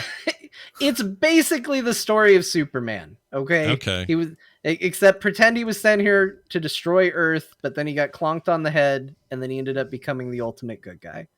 And when he powers up to Superman, his hair turns blonde. Like that's all you really need. I know that people revere this anime and its main art creator guy. I forgot his name. Yeah. Careful now, because he also did Chrono Trigger's He did. And I will fight you. I know. And he also did those Dragon Ball Z, not Dragon Ball.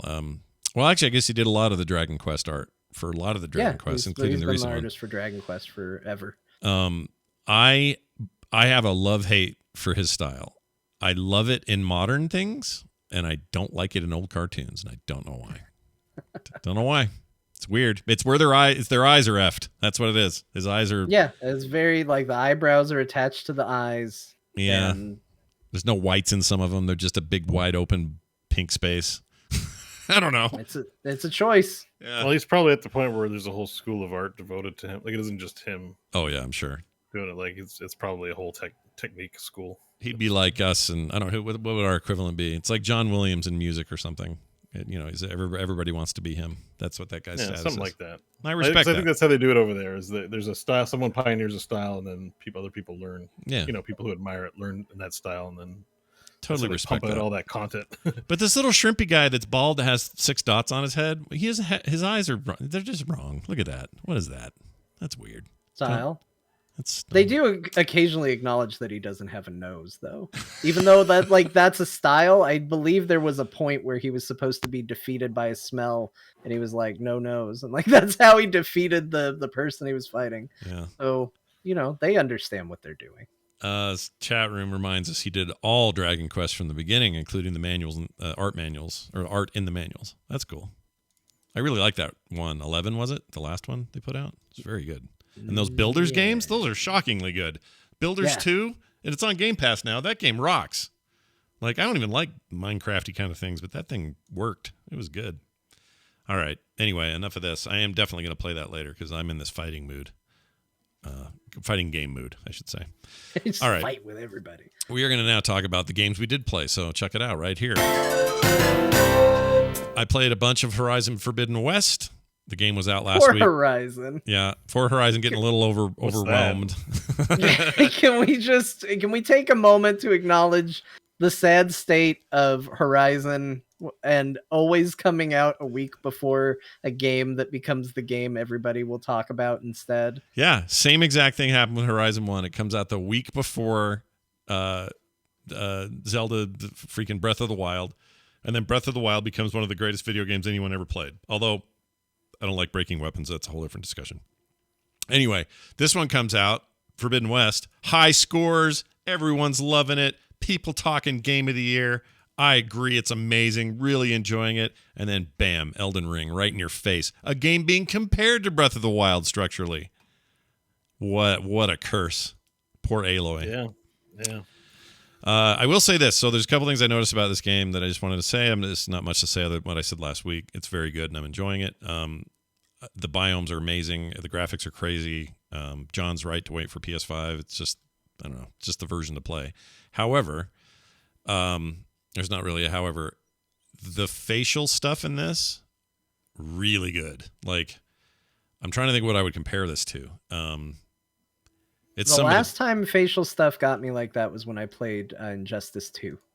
Okay, that's a good. You know what? Injustice 2 is actually still a good comparison. That game's still impressive with the faces. This face tech, whatever mocap they're using here, is really strong. Everybody looks not weird and out of the world either. That doesn't feel uncanny valley to me. For the first time in a long time, this game, compared even to its predecessor, I'm not having uncanny valley moments. And so this little moments of humor and emotion and stuff are really coming across in a way that I didn't quite feel in the first game. Not to knock the first game. First game's amazing. but it's just like these little touches. And I also really like that Aloy is now, she's still got this like goodness in her and this rightness in her, but the naivete is gone. She's no longer learning what her destiny is. She's living her destiny, and she knows it, and she's hardcore about it, and it's great. I'm really, really enjoying it. So sorry, Horizon Forbidden West, for getting overshadowed this week by Elden Ring. You don't deserve it, but it's really a rad game and should be on everyone's list for best game of the year, I think, at the end of the year. And I'm not that far. I mean, I'm far enough, but it's... Elden Ring is a shoo-in at this point. Oh, yeah, guaranteed. Into 2022, it's just going to be Elden Ring, unless, like, something comes out of left field that blows everyone's socks off. Yeah, it'll have to be Elden Ring all day. That Kirby game is my pick. Scott's already picked. He's like, it's Kirby. I'm so excited for Kirby. Cannot wait for that Kirby. That's soon, too. That's like in a couple of weeks or something. Just insane. Yeah, wow. Insane time of year. They don't wait long after those directs, do they? No, they kind of get right to it. I mean, sometimes they'll announce the stuff way in advance, and then they'll show a ton at a direct, and then like a month later it's out. I think I might like that. I think. So that's how waiting can kind of suck, but it does. But at least you've got like a ton of content right before, so the hype really kicks in at the end. And like they haven't shown any of Metroid Prime 4 yet. I don't know what the problem there is. That needs to be talked about. What the frick? Well, they did have the Metroid Dread release, so at least something's there. But Metroid 4 was, I guess, something they spilled out. Yeah, early. I think probably if they could go back and do it again, they wouldn't have mentioned it. Probably would have held it. Yeah, you're probably right. Yeah, I feel like Blizzard is going for the record for longest hype ever with Diablo Immortal. Like there was a post. It's not in our news, but there's actually Mike Ybarra tweeted out a blog post from the Blizzard site for that game. Yeah, like guys, it's going to be really good. It's like it's been 10 years and people have played it at BlizzCon and. Like, is it really going to be that good? I'm like, sus, but maybe. Well, it hasn't been that long. It's been since 2018 they announced it. So they have, I think it's still shorter than when they announced Diablo 3 and then released Diablo 3. Diablo 3 got announced in 2007 at the International or whatever it was, the French Open. Yeah. And then French Open or whatever. What's it called? The French Gamescom? No, there's a word. I thought the French Open was a tennis. You're right. It is. I can't think of it. It's in France and it's called the something. The French. It was a StarCraft event. Oh, the DreamHack. The DreamHack? DreamHack or Gamescom? It wasn't Gamescom. It was something else back then. I can't remember. But anyway, there's something like international in the word, but it's not like the international, like or not Dota, but the other one. Anyway, the point is, 2012. It took 07 to 2012. I think that's still the longest, right? That's a long time. Maybe, but I'm assuming Immortal's not still coming out until 2023. Invitational, the Blizzard Worldwide Invitational. That was what it was called. I forgot that even existed. They quit doing that, but that was a thing. Yeah, Duke Nukem Forever. But I mean, as far as Blizzard games, I think that's the longest. And this one's pushing it. Like 2018 was now, what's that, 4 years ago? 4 years ago? 2018, 19, 4 years. 21, 22. It's 4 years, but I feel like they were alluding to this well before the announcement. Oh, like I don't think that they were doing a mobile game. People were disappointed at the reception, but I think there was talk of it beforehand. Was there? I don't remember. Maybe. I don't know. Well, like anything, they don't announce it or show anything until they're far along. So you're right that it was probably in development for a few years. But if you go from just official announcement to release, I feel like Diablo 3 holds the crown. But they're about to lose that crown to either Immortal or freaking Overwatch 2 might be in that boat sooner than later. Because Overwatch 2 was also announced in 2018. Okay, let me reframe it. It's probably the longest developed mobile game. Maybe. Like that's true, because who cares, really? Like, ship it is kind of the motto of mobile games. Yeah, right. Like you got to get your Wordle out now. They're not going to make money a year from now. Like get your Wordle clone out today. Like that shit needs to be finished. I love that somebody was it you, Bo? Yeah, you were tweeting and said somebody needs to get on Awk Turtle or whatever. And that was a fun rabbit hole. Yeah. I was like, it was Sam James who was like. So I'm like, I did a Nerdle. I heard about a Nerdle on Kotaku or something. I was like, Jesus. I did a Nerdle. And then she was like, oh, by the way, there's Quordle. And I was like, oh shit, that's Quadracrack. Yeah. All right, let's do that one. Yeah. And then I was like, I was saying I should rush out and make Octurdle. I thought I was making a joke. Scott's like, "Oh yeah, it exists," and I was like, "What?" And I will say, I find Quordle to be actually pretty legitimately fun. Quordle's good. People like it. Yeah. Octordle could be good too. It's just they can't fit it all on one screen, and I don't feel like scrolling up and down to look at all my. They got to do some UI things with it too, because their UI will be like, there's no A's, and you're like, every word has an A in it. Why are you telling me there's no A's? I actually find the Quordle functions better too, because in Wordle, if you type the word in, you have to press enter to say sorry, not a word. Yeah. But that one will actually highlight it red before you press enter, which is just quality of life. Yeah, I like it. Yeah, the Quordle people know what they're doing. I think it might be better than Wordle. New York Times, you done messed up. You bought the wrong game. Yeah, you did. Wordle's way better. Quordle is funny because it's like a dark horse. It's a dark horse in this race, and no one thought one of these copycatter things would do anything. And Quordle's actually taken over my realm of friends and family that are playing. They're all playing Quordle now.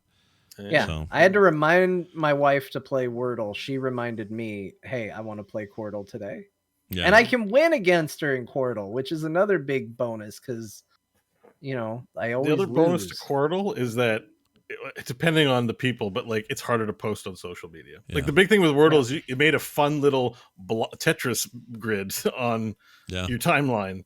I tried posting it like my Quordle, and I needed 2 tweets, and it still looked all disjointed. I was like, here you go, here's my spam, and I was like, I can't. I just did it for a joke, but like no one's posting 2 tweets worth of blogs. No. I did notice today somebody who I follow and who does often put their Wordle score up, put up one that was like, wait, that doesn't look right, and then I realized what they'd done. They'd made a Ukrainian flag out of the dots, but done them the colors of the flag there. They're like, it's like into or whatever. Cool. That's cool. I thought that was cool. He goes, here's my Wordle score, and it was just like this perfect flag shape. It's kind of nice. But someone, Wraith 86 in the chat says BR Quordle, meaning Battle Royale Wordle, rather. That exists. It's already out. It's already a thing. Yeah. I think maybe Octordle is the one that I want does the Wordle MMO. Yeah. That's what we yes. So how would that work? Mancrick's wife, pick a word that describes her, and then you got to get her. I mean, what do you do? How do you play? Yeah, guess where she is. In the river. I played the D&D version of D&Dirtle. I don't know what it was called, but somebody posted it in our Slack, and I played it, where you have to guess the monster based on the stat array. Yeah. Oh, interesting. Oh, I saw that. There's one for Hearthstone too. Oh, Squabble. Squabble is what it is for the Battle Royale. You're right. That's the one. And there's also Loodle, where it's nothing but rude words, right? Yeah. Yeah. And if you guess a normal word, it's like normal word. Get out of here. Bad guess. You have to write lewd words, and like the word, I did it once, and the word I didn't even know what it was. I hadn't even heard of it. I can't remember what it was too. Now there's some copyright lawyer. I just found an article where a copyright lawyer is thinking of suing. Now it would be the New York Times because they own it. They're going to sue them because it's like the game lingo, which is... Yeah. That's why my wife beats me, because she played that game and she got insanely good at it. So she comes in and she's like, okay, my guess is like something in resin. And I'm like, what are you guessing? Resin? Like that's your... And she's like, yes, it's a very good opener. And I'm like... I didn't know I was playing against a friggin' Dota champ on this game every day. Like, I thought you were the math nerd. Like, so she loves Nerdle too. Yeah. Like, Bo. Yeah, Nerdle's great. Bo, I think, introduced her to that, and I'm so mad about it. It's math equations. You have to guess, the math equation. I'm sorry, I just witnessed what Bo put on our Discord just now. I hadn't seen this. That's a shocking. This whole time I can't stop looking at it because it's just been sitting there. It's a very shocking thing to see without knowing you're about to see that. That's really, really. That's why I put it there without saying anything. My gosh, it scared the hell out of me. It's not this, which is kind of this is dumb because the reason I was looking in here is I was putting up this Loodle image, and the best someone could do is just write the word poopy in it. Poopy. But now that I've seen the lewdest thing possible above it, I don't even know why I posted it because that's my first word in Loodle was penis, and I got none of the letters. I was like, "What's going on?" Here, chat. I'm going to try something. This might get me in trouble. Be careful. I'm going to be really careful. No. Hold on. I got this. What, John? You got the stream up, right? He did show naked. I have the stream up. Yeah. So what I'm going to do Here you go. I got this. He did show Red Hot Naked Peppers last week. Yeah, he did. But so he stopped before it got to anything questionable. Now this I'm looks sure like he can handle it again. That just looks just like picture naked what's going Ryu. on down below. And that is the whole right thing. now, you picture. Don't go further. You're getting too much if crack. I inch You're it gonna get up, us kicked off. if I inch it up, you nope, get it's too much crack. All right. Stop. All right, Stop. we're done. Stop. He's Nope, done. you're getting dongled. Oh, no, you don't. You can't. You can't. I think it's okay. I think he only showed a sliver of pixels. I think we're fine. Yeah, we're fine. A sliver of win in a court of pixels. law. I think it didn't show the form of a nude penis. Yeah, so. there were only about 4 pixels there that I didn't show. But no, that's a horrible image, and I'll never get it out of my head. All right, moving on. Let's talk about. It's not that bad. Oh, here's the other weird. There's worse images. Let me tell you this weird thing I did. Oh, I don't have it down here. So I've been. I used to own a Game Boy Color. It was one of my favorite handhelds. Loved it. And my favorite game to play on the Game Boy Color was at that time was Mario Golf. And the reason I liked that game is because I could go at work when I worked in this office. I could go into the bathroom and sit there and play a whole round of golf, and then avoid work for for 20 minutes or something. And it was great. And so I have a lot of fond feelings for Mario Golf, that iteration of it. I also happen to think that might be one of the better golf games ever made. It's very good, very fun, has a whole RPG mode as well as just let's go play regular ass golf. And it does so pretty elegantly for a machine that's pretty old. Like it's NES graphics, it's nothing fancy. I got a hankering the other day, so I fired it up again and I played Mario Golf in bed for 2 hours and it was great. So I just wanted to mention that one. It's a great game. I think it's a very good golf game. I think my favorite golf game is Sid Meier's Sim Golf. Did you ever play that? Oh yeah, the teaming up of Sid Meier and what was the Sim guy's name? The other guy. You know what I'm talking about? Yeah, right? he made the weird thing where you could make penises. That game. Spore. Yeah. Yeah. Oh my gosh! Will Wright. That's Will it. Wright. That's Chat it. got it. Yep. Good job. We'll write to you later. You can go play this right now. This is being. Let's see. Sim Golf has it all. Play over the top courses. Sinbad. they have. You can download this game from a number of places. I don't know if that means it's actually available or if it's illegal still. But it's so good. No, Sim Golf. Sid Meier's Sim Golf. Yeah. You're basically. I don't even know how to describe it. Archive.org, maybe. It's an odd thing, this game. I remember thinking it was weird then. It is. It's weird, but it's strangely addictive. It's presented like a golf management sim, like running a golf course. Yeah. But then you can also play golf on it. It doesn't go into like a behind the back mode or anything. It's all like top down, aiming your shots, but it's just got a lot of charm. Like all the characters talk, like you get pros, like that just wander around and teach people how to golf. It shouldn't be as good as it is. It's just really good though. I agree. I haven't enjoyed a game as much as that one until the Switch got a game at launch or maybe close to launch called Golf Story, I think.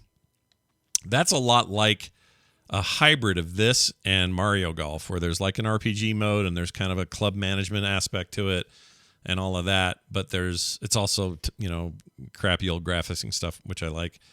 I don't know. Once in a while, I need a golf fix of some sort. I wouldn't mind playing Sim Golf today. This looks like a great throwback. Look at this. Look at the nice greens and everything. I would play this right now. Yeah. All right. Well, somebody in chat said Lee Carvello's putting challenge. Did you see somebody made a Flash version of that game? I never even saw it. There's a Sim Golf demo on archive.org. Oh, well, there you go. Archive's got a lot of stuff they're trying to preserve. So, as opposed to pirating, they're preserving it. It's just the demo, so I imagine that's shareware. Could be. So. Hot Shots Golf 2 was good, Tondragos. I agree. I love that game.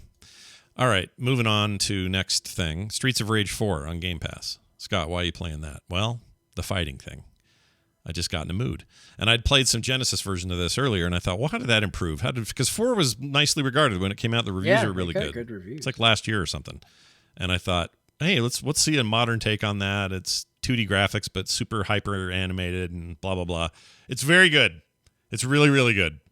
Streets of Rage 4, if you like that kind of stuff, a scrolling brawler of some sort, it's very true to the originals, but very, very true to the originals, but very much its own thing. It's very beautifully done.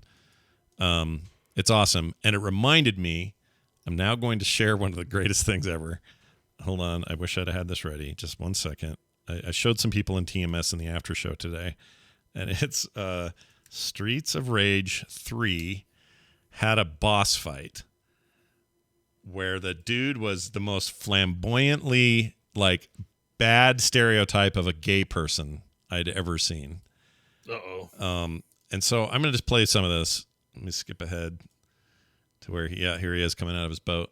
You guys will see this in a second when it catches up. But just look at this guy. Oh my gosh. Yeah. Oh, geez. It does. It's like... It's ridiculous. It's ridiculous. They went well, over the top with that. Yeah. It's and not by the far way, off looking like one of the village people. Yeah, it totally is. But you should hear him in the thing. He's going. That sort of thing. mean, you would believe that South Park got the inspiration from Mr. Slave from this game. Yeah, from this guy. Like exactly. It's 100% him in a fighting game. 100%, you are correct. Now, I thought because a lot of the stuff, the visuals, characters, bosses in 4 are things that came out of these old games, and I have yet to see this guy. So I have a feeling they thought better of it, and probably rightly, that they shouldn't put that guy in there. I would say that would be the right call to not do this again. It's really dumb. The real crime here is the colors they picked for his outfit. Yeah, they're pretty bad. It's a bad combo. True. That is Mr. Slave. Holy crap. Crime. All right. I played Streets of Rage 4, though, with Crofton. It's really good. It's good, right? It's good multiplayer. Yeah. It's fun. It's a classic fighting game. Yeah, and it's I love how animated it is, and even just like the idle animations when they're just kind of sitting there getting ready to fight. I love that kind of thing for some reason. That's always a high mark for me. Are they making another one, probably? Oh, maybe. This was well received, so I have a feeling that wouldn't surprise me. And I would play 5. That'd be great. All right. Then this is the hole I went down with fighting games. I won't take too long here. I played Street Fighter 3, Second Strike, or whatever it's called. Yeah, whatever. You know how they do iterations on Street Fighter games, and they call them Turbo or Hyper Fighting or whatever. It's like that. But basically 3. 3 is a really great old game, and it's not even that old, but it was the last 2D attempt they made before 4, and there was a big chunk of time between it. That was like 97, and they didn't make 4 until 2008. 11 years. The Alpha series, though? Was the Alpha series between that? Alpha was before Street Fighter 3. So you had Alpha, you had 1, which was dumb. 2, all the iterations of 2. You're not Alpha. wrong, that is funny. The Alpha series, and then 3 was a proper, here's the third. And then 4 came 11 years after that, which is nuts. And 4 was huge. Then we have 5, of course, currently. So I played that. I played King of Fighters 98 on the Neo Geo. Well, I emulated it, but that's where it originally was. I played FighterZ Megamix for the Sega Saturn. I played Super Street Fighter Puzzle or Super Puzzle Fighter. That's it. Oh, Puzzle Fighter's great. It's so good. Puzzle Fighter. It's still good. It's so good. Played that on the SNES last week, and then I downloaded Tekken 7 again because I just wanted to remind myself if I like Tekken 7. I actually kind of don't. I don't think Tekken was ever kind of my jam. It's okay, but it's not my favorite. I think the story's better than the fighting. That's a weird thing to say about a bad story, but whatever. The story in the Tekken games is so stupid and amazing at the same time. I also played the final Fatal Fury of the 2D era, which I think was called something of the Mark of the Wolf or something. I played that, another Neo Geo classic. I played Eternal. They called Eternal Heroes? Champions? No. Eternal Champions on the Genesis. Yeah. Yep. I played that. And I played Street Fighter 2 a little bit and was sad about how it doesn't really look great anymore. And then one other one. Oh, a Capcom arcade game where you fought with giant mechs. I forgot the name of it. Robo something. Very cool game. I know the one you're talking about. Can't you knock limbs off the mechs and all that too? Yeah, it's cool. Badass. So I just kind of, and then I played 5 games. Yeah, I played all these, and then I played 5. I played Street Fighter. Penis in a trailer. Yeah, I saw. That wasn't what I saw. In fact, the penis thing I didn't know till today. But the controversy around 5 just got me to thinking, well, I haven't checked back on 5. I already had it, so I just need to install it. And I played a bunch of it, and it's good. It's a really good fighting game. The systems are tight. I don't know what people's big problem with that is. Oh, one of the problems with that game is it says, hey, do you want to play Street Fighter 1, 2, 3, Alpha, blah, blah? and I think, oh, all the classics are here. No way. I load them up. No, they're just the stages and the characters from those games, but it's the modern game just playing it. So you're still Ryu from now in some old clothes. It's kind of weird. Oh. Yeah, that kind of bummed me out. I'm just looking up because I saw that the recent reviews were mixed. They are very mixed. It's mostly netcode problems and how long it took them to fix it, because it took them like years. Oh, okay. They made 4 major issues according to this Redditor. Capcom made Street Fighter V a PS4 exclusive. For a while. They added some animations to be less sexy, which is, of course, some people bitch about that. Yeah, Capcom shipped the game without a story mode or arcade mode. True. To be shipped later. Stability was poor, including online, and they were going to oversaturate with DLC content. Yeah, and that's definitely true as well. They also, the story they did include now that's in there now is pretty bad, and I don't mean the story, it's the telling of it. We're used to Mortal Kombat changing the way story works in fighting games, and it's legit groundbreaking, right? Like they have set a new bar for what I expect from a fighting game story. And actually, it looks like this Dragon Ball thing looks like more akin to that. No, it's not. Well, I don't mean it's good. I mean they're taking Mortal Kombat's kind of one of a kind. I think. I agree. But I mean, what I'm saying, it's like a movie. It's like I get a movie with my game. A really stupid, ridiculous, but totally cool movie. But at least in the Dragon Ball example, you're at least having cut scenes of interaction and dialogue. There are cut scenes. It does boil down to like there's weird clones of us to explain why you're going to fight the same characters over and over and over again. Yeah. But I mean, they tried. You could say that they put in an effort.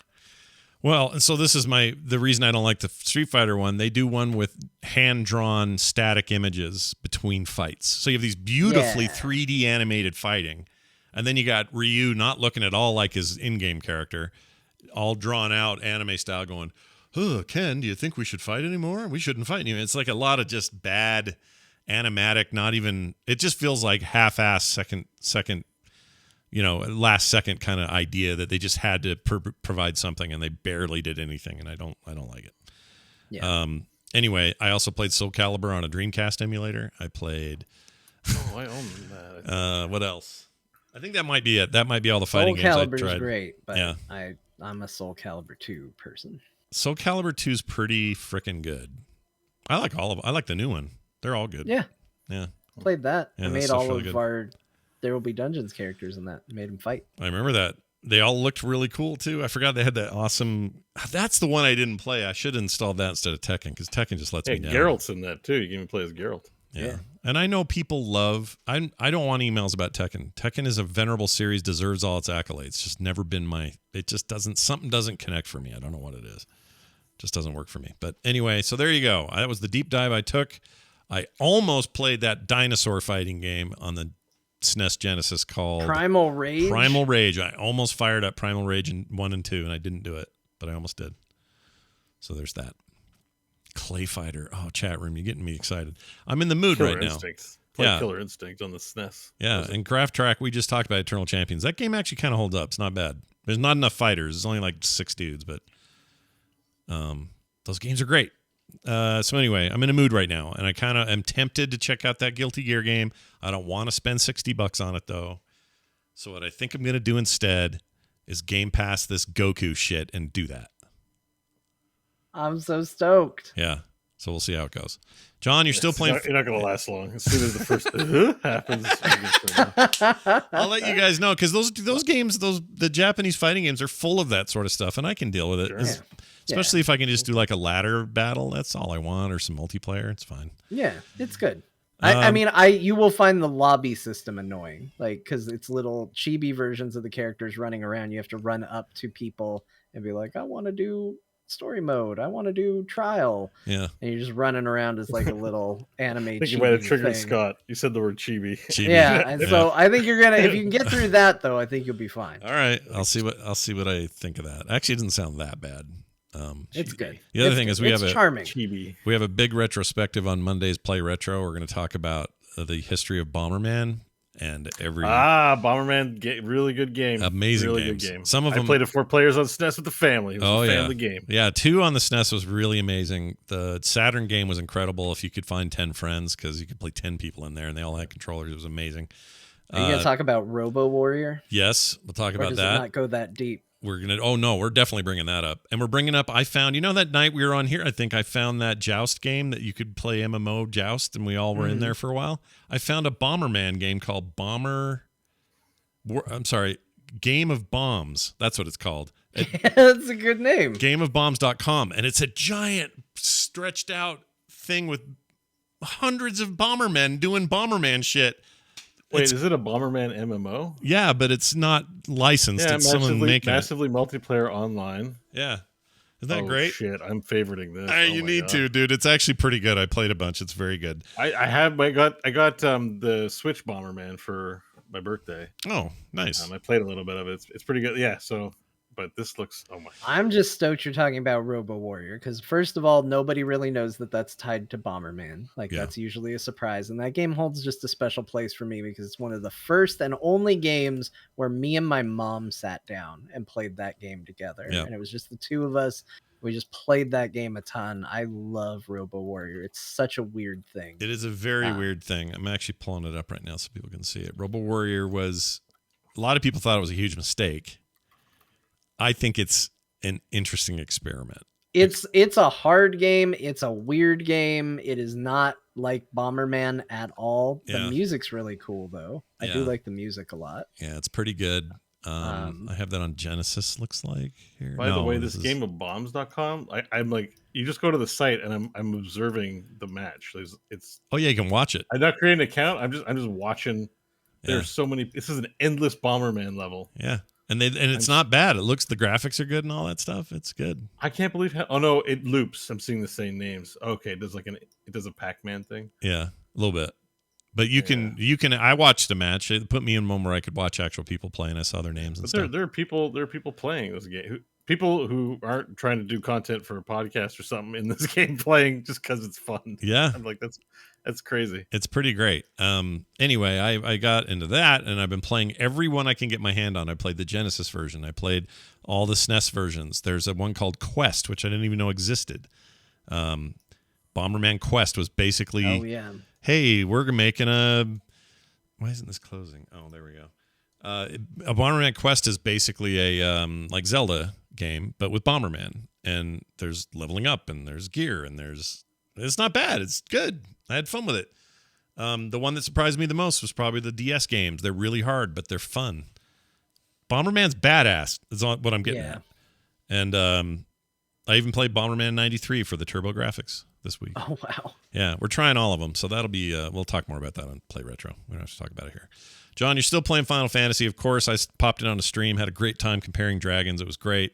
Yeah, I tried to sell you on some dragon beef. That was super fun. And you sold me on one. It was awesome, but it turns out it's not theirs. It's somebody else's dragon, right? Well, I feel like I sold you on two. Oh, that's true. There was the first one I showed you where you fight under its legs, and you thought that one was okay. That was a cool dragon. Yeah, so I did get Scott to really, really love a dragon in Final Fantasy, but I knew it was a bad suggestion. I listened to the chat on it, and I caved because I knew he was going to like it, but I also knew he was going to latch onto the caveat, which is he really, really likes the dragon that's the crossover with Monster Hunter. Yeah. So it's technically not even a Final Fantasy dragon. Yeah. It's a Monster Hunter dragon, but he's like, that one's really good. That one I really like. Yeah, that one was rad. I thought that thing looked really cool. And, it's not a Final Fantasy. It's not Final Fantasy. It's just a dragon in Final Fantasy. Maybe I should be playing Monster Hunter. I don't know.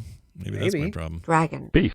Well, anyway, that was fun. I was really having a good time watching that. But since then, Final Fantasy 6 is out. Yeah, you're doing that? Yeah. So just real quick, I played more Final Fantasy 14, Lost Ark, and No Man's Sky. Nothing really to say except I know last week I said it sounded like I was done with Lost Ark, and I just can't stop playing that game, which is a testament to how well it plays. Because every time I'm like, I am not really having fun with this game. I gotta stop. And I'm like, what if I just loaded Lost Ark and just fought some stuff? Because that would be fun. So I just can't quit it, even though I kind of want to. I put it this way. I put it for my section, but we'll just say it now since we're on the topic. For me, Lost Ark, it's like a relationship where the sex is good, but I know I have to break up. You know what I mean? It's like, I really should break up, and then it's like, getting intimate. You're like, well, maybe later. That. It's what it is. Okay. There's compatibility issues. I can see into the future. It's not good. the longer I leave it, the worse it gets. But well, maybe I'll do it tomorrow, and that's That's a very good analogy, and that's what I did. I basically was like, well, Elden Ring comes out soon, and that'll get me off of it. Right, it's your rebound. Going, yeah, your rebound. Like I was thinking the same way. I'm like, hopefully Elden Ring makes me forget about this game, and I'm like, that's rebound talk. That's where I thought of it. I'm like, yeah, So is it? I mean, I just cannot. I don't know why I cannot get into it, and I don't know why. The sex is good. The gameplay is good. The rest of it's shit, and your tolerance for that may vary. If you're like Jerry Seinfeld and you find yourself in that situation, it's hard to get out. But some people look at that and go like, I'm not going to take time going down this road because I see that the compatibility issues right from the onset, and we'll make a wise decision to say, the sex would be so great, but I know this is going to end poorly, so I'm not even going to start. Where John and I are like, sex, please. I think that analogy just like holds up 100%. It's kind of like I'm sure you look at it, Scott, and you're like, yeah, man, ARPG. Everyone says it's good, but you're like, you know what? I know there's going to be, and I've got a treat for you later, or we can do it now. People are gonna make weird Japanese sounds, and I don't mean that in a racist way. It's just their media tends to have the sounds that Scott's not a fan of. And there's pay to win stuff. There's all kinds of. It's a big knowledge investment learning the systems, right? It's an MMO, and it has that deepness, and you may not just be in the mood to get into that. So no, I get it. I part of it. I think part of it. I figured it out the other day, and I could be wrong about this, but it feels like the missing itemized loot is what's maybe doing it. Causing me a compatibility issue. You like loot, she doesn't. Yeah. Now you're in now, but you don't like loot. What are you gonna do? You gotta break up. But then she's like, "Ooh, look at her and her skimpy thing luring me around the house." Like, we're sticking with your analogy here of the sex. Yeah. It's the analogy. I thought you were just talking about the armor in the game. But there are women who date guys who are like, the sex is good, but like, God, he's such a idiot. That's a trope in movies. Like, I mean, that's how I feel, and I think that's how John feels too, which is why you're talking about it. Like, I need to stop playing this, but I just kind of keep playing it. Yeah. It's, we're comfortable with each other. I get it. It takes a while to get started, but then once you're in, you're like, it's fun. Itemized loot, though. That's actually a description of how long the game takes to launch, but I can see with that analogy, it might have been understood. Just being in games like Diablo where stuff's falling on the ground all the time, and I'm having to always go, ooh, look at all this, and pick up all this gold, and that new sword is better than the one I got, and I miss that. It doesn't have a lot of that. Yeah, I miss that. I did try to play the new Cyberpunk 2077 patch, and that game still runs like crap on my computer. And I can get it to run well. Like, I just have to toggle the right settings. But in order to do that the first go around with Cyberpunk, I had to pull up a whole article on what to turn off, what to turn on. And I didn't feel like doing that. And so I just went, nope. And I uninstalled it. So I have seen nothing of their new patch because the game still ran like shit. They didn't change that much. I didn't put it on my list, but I actually logged in too at my end game. There's just some apartments and new cars in there. I love it. It's not a big patch. Yeah. It's not a big patch. This is an amazing PR statement that we just got from Bo about this fantastic new change to the game. They got some apartments, a couple new cars. Yeah, that's about what they added, like graphical improvements, bug fixes, and all that stuff. But there's nothing, you're not missing anything. You're not like, holy shit, I need to check out this new content. I feel like it should be running fine on his 2080 though, John. I don't know why it would be running not great. Yeah, I have a 2070. But it doesn't run well. I don't know. Still run okay. Should be okay. I mean, the problem is that NVIDIA was like, hey, this is what the settings should be. Yeah. And they did their thing where they set it, and I think they set it too high. Are you playing with ray tracing on or off? I think it turned it on. I think ray tracing takes a hit, and then the DLSS or something, some other new feature that also, or UHD maybe. Like there's a few more modern features that are pretty taxing, even though it's technically capable. And that's what I mean is like I could have gotten it there. Like I know I have, because even before they did all their fixes and changes and all of that to make it run better, I was able to play it. I've played the game. I just didn't want to go through figuring it out. So I was just like, nah, I'm not interested. Because you could spend that time. You could spend that time, not getting any loot in Lost Ark. So I get it. Yeah, that time could be better spent. Sure. So what I did play, and I played yesterday on stream, and it was amazing, was Final Fantasy VI, the Pixel remaster that just came out. Oh, yeah. And I have never... what I basically learned on stream was that I have never played Final Fantasy VI. Oh. Because I knew I had started it before, and I was like, I know you're in the snow, you're in a big Magitech armor, you got Biggs and Wedge right there with you. And they were still with me when I stopped playing. And when I actually like played the game, I was like, oh, they're like out of this story like within 10 minutes. So I haven't played 10 minutes of this game ever, apparently. Weird. And you thought you had. You are pulling up some odd video choice for this. That is not the right game or language. It says it's that is not it at all. Is this not it? Oh. Maggio Bianco and Maggio Nero. This is not the right game. This isn't it. It's not the right. Final Fantasy 6, right? Hold on, 6 Pixel remaster. This has to be. How about this? How about I send you video? Oh, I found it. You could just be like, "No, I'm hey. good. I got it." Is it? It's not you playing, is it? I'd watch. Yeah, it's me playing it, and then people will be like, "Oh, he does play it," because show off our streams. Yeah, I really. You know what? Here's the other thing. If I'm gonna watch anybody play Elden Ring, it'll be one of you guys. I'm not watching. Oh, why did I do the studio link? Is that weird? What does that do when you click it? I don't know. Oh, you sent me a thing. Studio link. I put it in the chat, which was maybe not original.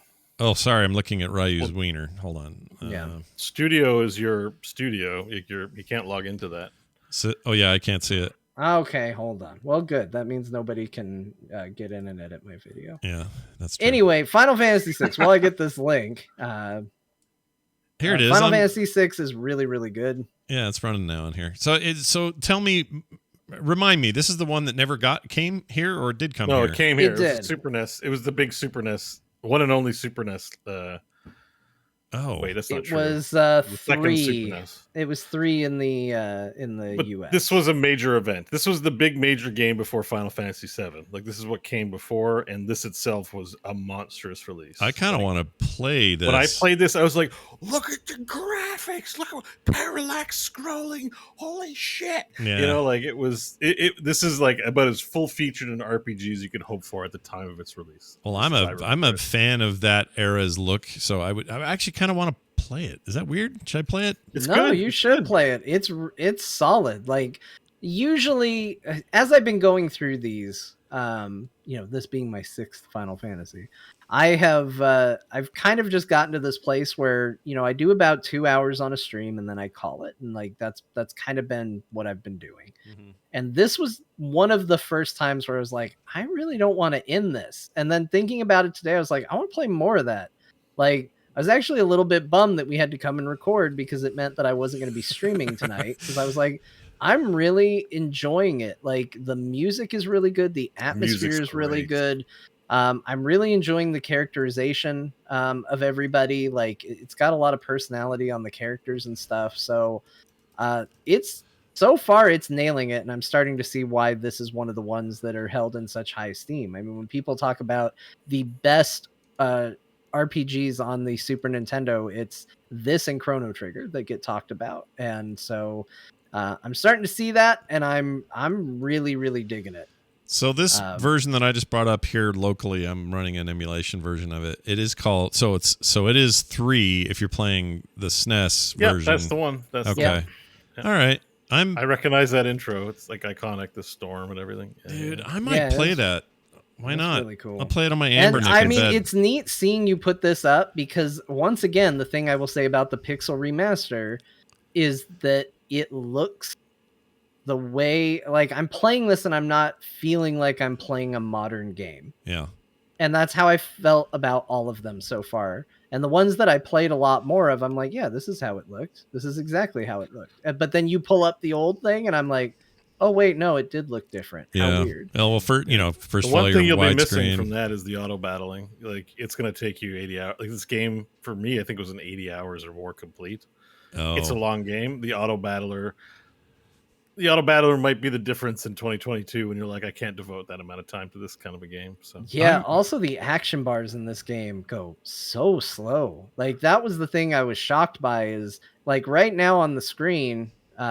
when they were going up just now. Yeah. That's with the speed up. That's with the fast forward going. Oh, wow. And that's about what on the previous Final Fantasies it would move at by default, not even sped up. Like I don't know why they made that decision, but I think it gets pretty hectic because I know, isn't it Saban? You have to put combos in. Like one of the guy's special moves is you put fighting game combos in to launch the moves every time. So I think it's a little spaced out because there's a bit of mini game once you get a wider array of heroes.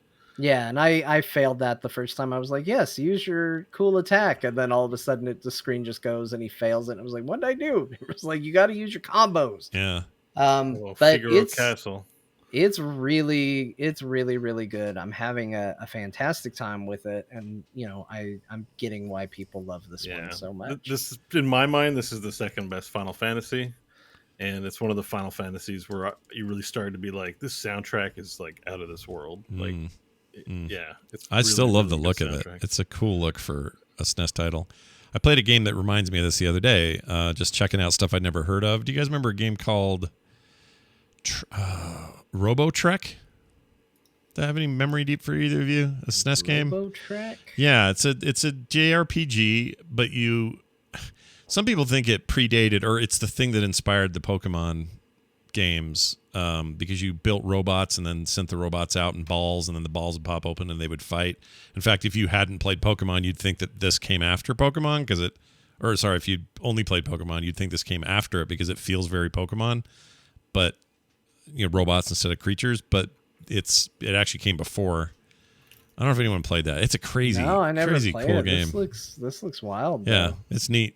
I like playing. I didn't get super far, but I played enough to get a taste of it. It's got some issues in terms of the combat system's kind of okay and has a weird mix of real time and not, but the overworld stuff was, I don't know, it's just fun to look at. It looked really good. I'll tell you what's weirding me out about it is on the box art for it. It says another great RPG from Enix. And it's a reminder that Square and Enix used to be separate entities making their own games and not a word you just said together. Yep. And you see it and you're like, you guys messed up on your word there.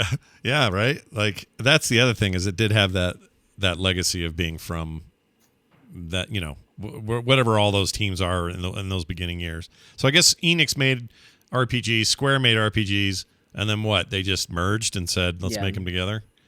Enix was the Dragon Quest people. Oh, I didn't know that. So Dragon Quest was under Enix and Final Fantasy was under Squaresoft.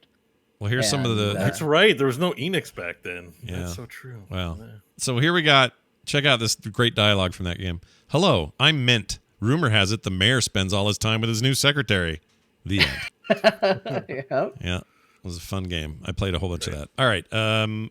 Okay, well, good. Where else are we here, John? Oh, Elden Ring. Is that it? And I'm going to be playing Elden Ring tonight. I'm looking forward to that. I feel like we didn't talk much about beyond just like, hey, difficulty modes. But I think the thing I'm really excited about with this game is even when I played Dark Souls, which is probably the From Software game I like the most, I've always known a lot about them going in, either from watching streams or watching other people play or, whatever, osmosis somehow. I just know things. I know almost nothing about Elden Ring. I've seen a boss fight and not even like to completion. I've just seen somebody fighting a boss. I haven't seen any of the trailers. I haven't read anything about the game. I know it's open world, and I saw a tweet from somebody saying you might want to have a pen and paper to write your own, your notes, reminders. No quest markers. That's basically everything I know about Elden Ring, besides like back of box stuff, like George R.R. Martin, did some writing for it and stuff like that. So I'm really excited going in knowing so little about the game and just being able to discover it. So that's probably the most exciting thing for me at this point. Yeah. So you're streaming it tonight? I think so. I think I am going to stream it. So I'm streaming it tomorrow night. So we have you to watch tonight, and I'm sure we'll both be online playing tomorrow, but I'm going to crack it open tomorrow night on my stream too. I think I may watch you guys play for a bit. That will tell me whether I will know from that what I want to do. Unless my own kind of sugar daddy shows up and says, here's a code, play the game, then I'll play it for sure. But if that doesn't happen, I don't know. I'm on the fence. Well, because I've heard from people that like, yeah, this game's getting a lot of perfect scores and all of that, and it's phenomenal for the people that are going to like it. But I have heard the phrase, if you don't like Dark Souls type games, this isn't going to change your mind, which you traditionally haven't liked. But I still think you might if it's the right formula. Like, I think you believe that you hate these games no matter what. I think the right version of this game could win you over. So yeah. I would be curious to see what I would be very curious. I mean, I haven't played any of the Metal Gear Solids, and those were all 10s. You know, yeah. I played the first one and the second one, but not 3, 4, and 5, which were, you know, you'll live. It's okay. You know what? I don't even care. I just realized that this is the thing with all of those games, all those From Software games. I don't care that they're hard. It isn't hard that's the problem. It's that you know what? If the only difference they gave me was let me save before big encounters, basically let me save scum the game. Good enough. That's all I'd need. Because when I get to a big encounter or a boss, I'd love to figure that puzzle out and die a bunch of times trying. Let me reload right out in front of the gate. Not run way the hell back here, go get my shit again, worry about lost XP. F that. I hate that. Let me save. That's it. Let me save. All right, moving on. Hey, Bo. Oh, hi there. We've talked about everything except this Valheim. So, you want me to play this Valheim clip? What is this? What do we got here? No, hang on. Okay, well, you can do that now if you like. It's a Lost Ark clip, but it's for you. Okay. It's mainly for the audio, so okay, go ahead and click that and share it with the podcast. All right, let me bring it up. Hold on. It's a clip from Twitch. It's a Twitch clip of my stream playing Lost Ark. It's something that happened that made me think you might enjoy. All right. And just make sure to crank it up real loud. I get it nice and loud. Let me get the screen ready here. Okay, we're going to turn up volume. We got it maxed. All right. I hate the clip start with volume off by default. I hate that. All right, here we go. Enjoy. I don't hear anything. You have to press play. I did. Oh, sorry. There's a delay. No, there's something's up. Why are you not hearing anything? I don't know. I don't hear it either. I want to hear this sound from my ears. I heard it before. Let me refresh. Something's. Oh, there we go. Filthy pirates, we're here to stop you. Why is there? This clip is effed. Hold on. Okay, world, stay with me. Stay with me, world. What the hell's going on? I'm gonna fix. I don't know. My browser's being weird. I don't think it's you. So I'm gonna try this one more time. Hopefully it didn't mute it. Crank it up. DMCA issue. Oh, weird. So I have a mod because it's kind of quiet. And I have a mod that lets me adjust volume. Anywhere. Okay. Yeah. I have a mod that lets me adjust volume, and it's not working. So here we go, without the mod. Filthy pirates, we're here to stop you! Yeah! We're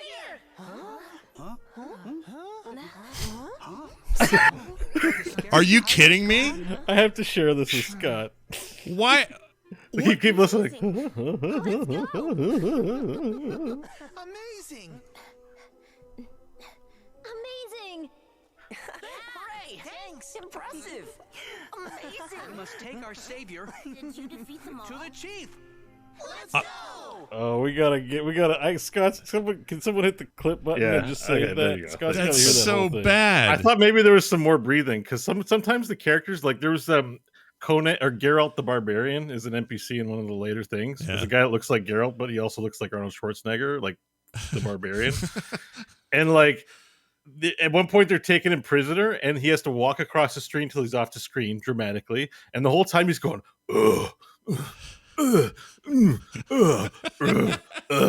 like there's like 7 sound files that play. Like just walk off the street. No one. It's like he's getting, I don't know, pleasured or something as he's walking off the screen. But anyways, on the Lost Ark front, I wanted to share that clip with you because it's an important aspect of Lost Ark to remember that this is an anime-ass game.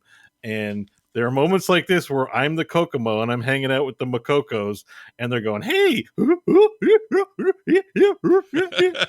And that's an example of how just bad it can get. So, that's really bad. I thought I knew you'd have something there, but that's a whole island. That's a whole zone with those guys. Oh gosh, really?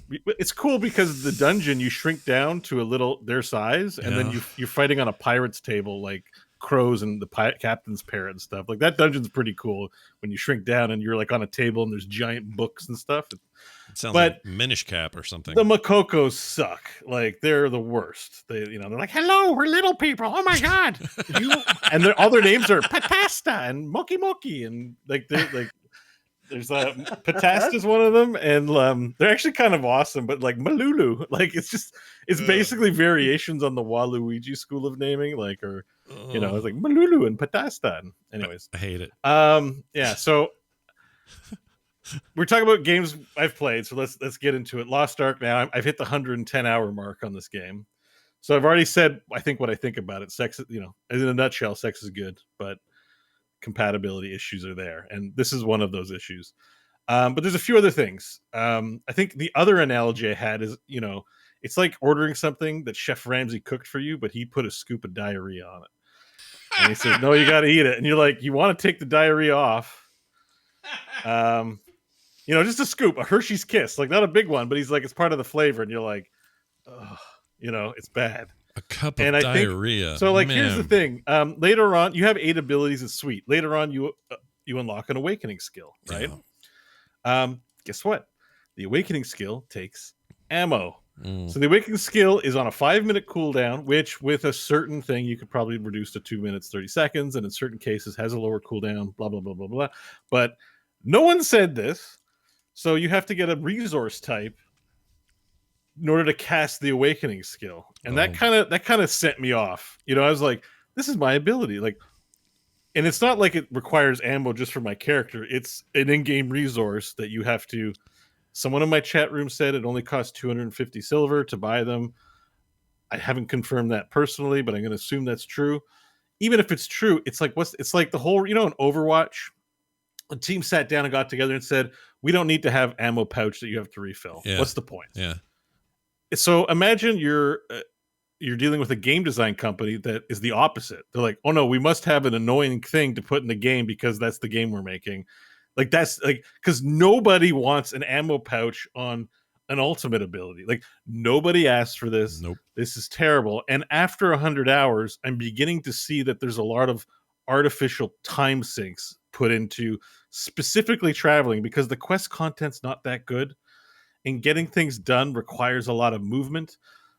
I was really complainy in Lutera, even though it has some great moments and stuff. After every 3 quests, you had to portal back and talk to Prince Thyroid just to go walk back and talk to Prince Thyroid. It's like this game does actually have cell phones in one of the continents. And also, I'm the King's Knight. Just send a messenger. I'm not going, why do I got to go back every 3 quests and talk to Prince Thyroid? Like, just let me keep gaming. And then it sort of hit me like, it's because there's not a lot of substantial game. There's not a lot of high quality game that we have filler content. That's why I say sex is good. The fighting is good. Tell me that guy's real name is Thyroid in the game. Is that true? No, it's pretty close. It's Prince Thyrain, okay. But I call him Prince Thyroid. That's awesome. It's because it's funny. But and anyways, there's lots of little things. That's why I say it's a compatibility issue, because you have this great relationship. It's a lot of fun. But then you notice, maybe the person doesn't always shit in the toilet and there's a bit on the side. And you're like, that's great if they want to be like that, but I just don't think I can spend my life with someone that misses the toilet sometimes, Wow. And then other things start to add. You're like, well, okay, I'm being harsh. Like, sure. But then more happens. And, I went through the engraving system. It's hugely complicated, but that even for me wasn't a deal breaker, and the pay to win wasn't a deal breaker, but the travel times on things, it's starting to get egregious. Like the sheer amount of just busy work that isn't good gameplay. It isn't rewarding. Like I spent 100 hours in Valheim chopping trees. I'll happily chop trees till I drop dead and think that's good gameplay content. But a game that's like, oh, get all the Makoko seeds, find them all, visit every rapport NPC every day till you get their reputation bars up. And, reputation bars are what sent me off of World of Warcraft. It's like, it's pretty much that here too. So I'm getting to the point where it's kind of a little hard to stop playing because the game is fun, but I can't really recommend this game. And it pains me to say it. I think this is an avoid. I think this is, at the end of the day, heartbreak or regret. And I think that often happens with games that are good, but have this in there where it's hard to do the math because you're like, I'm having fun and I want to play it, but I feel a little bit regretful playing some of it. Like, again, the story content's not good. I've done Chaos Dungeons now and Guardian Raids. Yeah. Guardian Raids, those are fun. Like, that end game content is pretty fun. But at the same time, like you said about the item stuff, not having the item game. Yeah. Overall, not as sad. I think playing Endgame Diablo 3 is more satisfying than playing Endgame with this. Honestly, this is for item level grinders. This is MMO players, I guess, kind of like playing content and getting incremental upgrades. I'm not one of those players. Yeah, you know, it's fun for now because the upgrades are hot and heavy, because that's how they get you. It's always good for the first 10 levels or whatever, and then it gets to be like a full-time job, right? Yeah. And I can kind of see where this is going. And I don't think the content's good enough for me to say, I'm going to spend 1,000 hours playing this game, so I got 5 more points of item level, and then next week they drop a patch invalidating all my gear, and I want to go punch holes in drywall. Feels like you're talking about the same way you talked about Black Desert back in the day. Pretty much. But I find it's not as egregious as Black Desert. The one thing I will say is Black Desert. So here's the difference, okay? In this game, upgrades do become gambling. You know, there is a component where it could fail. That's great. In Black Desert, your items could break and you could lose it all with some of the items. Like, one is, you know, crappy. The other one's a crime against humanity. Yeah. So like they're not in this. They are the same. They are both tigers, but one is a saber-toothed tiger and the other one is just a regular tiger. I'm full of analogies tonight. Anyways, yeah. I like it. You know, we have the guild in Lost Ark. I am still playing it. And here's the last gripe. And I'm going to bring this up with Wild Rift too, because Wild Rift does this. Game developers, if you're listening, are you making a game that has guilds? Do you lock the size of the guild behind accomplishment mechanics? Please stop. Please go to the boardroom meetings and say, Bo from Core has asked you all to stop this practice. It's absolute nonsense that I get into your game and invite people to my guild and then have a cap of 30 when I have more people who want to get in. And then I have to do dailies and I have to ask everyone to do all kinds of shit just so that I have a communication channel. Money. Hey, donate your money so we can all play together. Is that how you just can so accomplish I have a communication channel with like-minded listeners? It's pointless. I don't see. Yeah, I get that the game's already full of systems. Does the guild really need a system? I think if you put that in as a system in your guild, your core gameplay is not that good, and that you're putting other stuff in there. Like games that are worth playing don't have to do this, and it's stuff like that says like I got to break up with this game because I'm really sad that I had to turn people away, and then on my stream this week I actually had to say I'm going to be purging inactives because they're not contributing to the guild, and I can't increase the size if you're not contributing. And I thought about that, and I'm like, I hate that I had to be put in that position. Sucks. Yeah, that sucks. I made a sister guild that people can join. Although, you know, get in now before I get sick of it and stop playing the game. But I that's what I did because I was like, yeah. I wanted the character because I kind of switched my main. And I was like, well, I want to be in the guild with Bo and stuff. And I was like, well, I'm not going to take another slot in the guild when we can't get everybody in to begin with. So I was like, I'll just make a second guild and we can invite the people that won't fit in the first guild for now and get them in there. But that's such a stupid thing and it's such a stupid solution. And it's one thing when it's because I know AIE and World of Warcraft had to do that when they put a guild size limit. But at least that limit's a big number. It's not 30 people. Yeah. And it's not unreasonable for a system to have a limit because, hey, technology isn't infinite, right? So, yeah, which is what the putting WoW artificial thing was about. roadblocks in, and it's a humongously dissatisfying experience. Speaking as someone who could probably have a fairly large guild thanks to our community. Yeah, we would. You would totally see that thing grow. I would be more likely to play actually. If that was, that became a burgeoning thing. But if they're going to put weird limits on that just seems like work. And also you got to tell people you're not doing enough. We're going to kick you. That sucks. Yeah. Wild Rift does this too. And like, I play Wild Rift pretty casually. So it got to the point where I was feeling bad I wasn't playing with people because I'm like, I need to grow the guild. Not going to, because the way it works, you get points for playing with guildmates. Right. And I'm like, well, I play like while I'm watching Voyager. I'm not really paying that much attention. Don't want to disappoint people. And also, it's like 1 a.m. Like not a lot of people are on. So, don't put these dumb limits on your guild. I wonder if it's to reduce some sort of botting or something like that. But it's not necessary. It's just a chat channel. Just take all the systems out of it. It's it's social, and social. We don't need to gamify social. There's already enough problems gamifying social on social media itself. Like we don't need them in our video games. So anyways, to summarize, because I don't want to talk about Lost Ark forever, the game is really good. I'm probably still going to be finding myself playing it for the next little while, but I'm thinking about the exit at this point. I want to get back to Valheim. War Tales I'm keeping an eye on. And, I was hoping Elden Ring would be my rebound. Like I play Elden Ring for 2 hours and I'm like, I'm never touching Lost Ark again. Like that's my best case scenario. Yeah. Playing Elden Ring tomorrow. Yeah, could happen. Yeah. I was gonna say about something. I forgot now. Well done, Scott. It was right on the tip of my tongue, and then you said Elden Ring, and I forgot it. No. Limits. No. Gamifying guilds. No. Lost Ark. No. Elden Ring. No. Elden Ring. I can't remember. Ryu's penis. Ryu's penis. There we go. That's where I wanted to get back to. Let's discuss Ryu's penis. All right.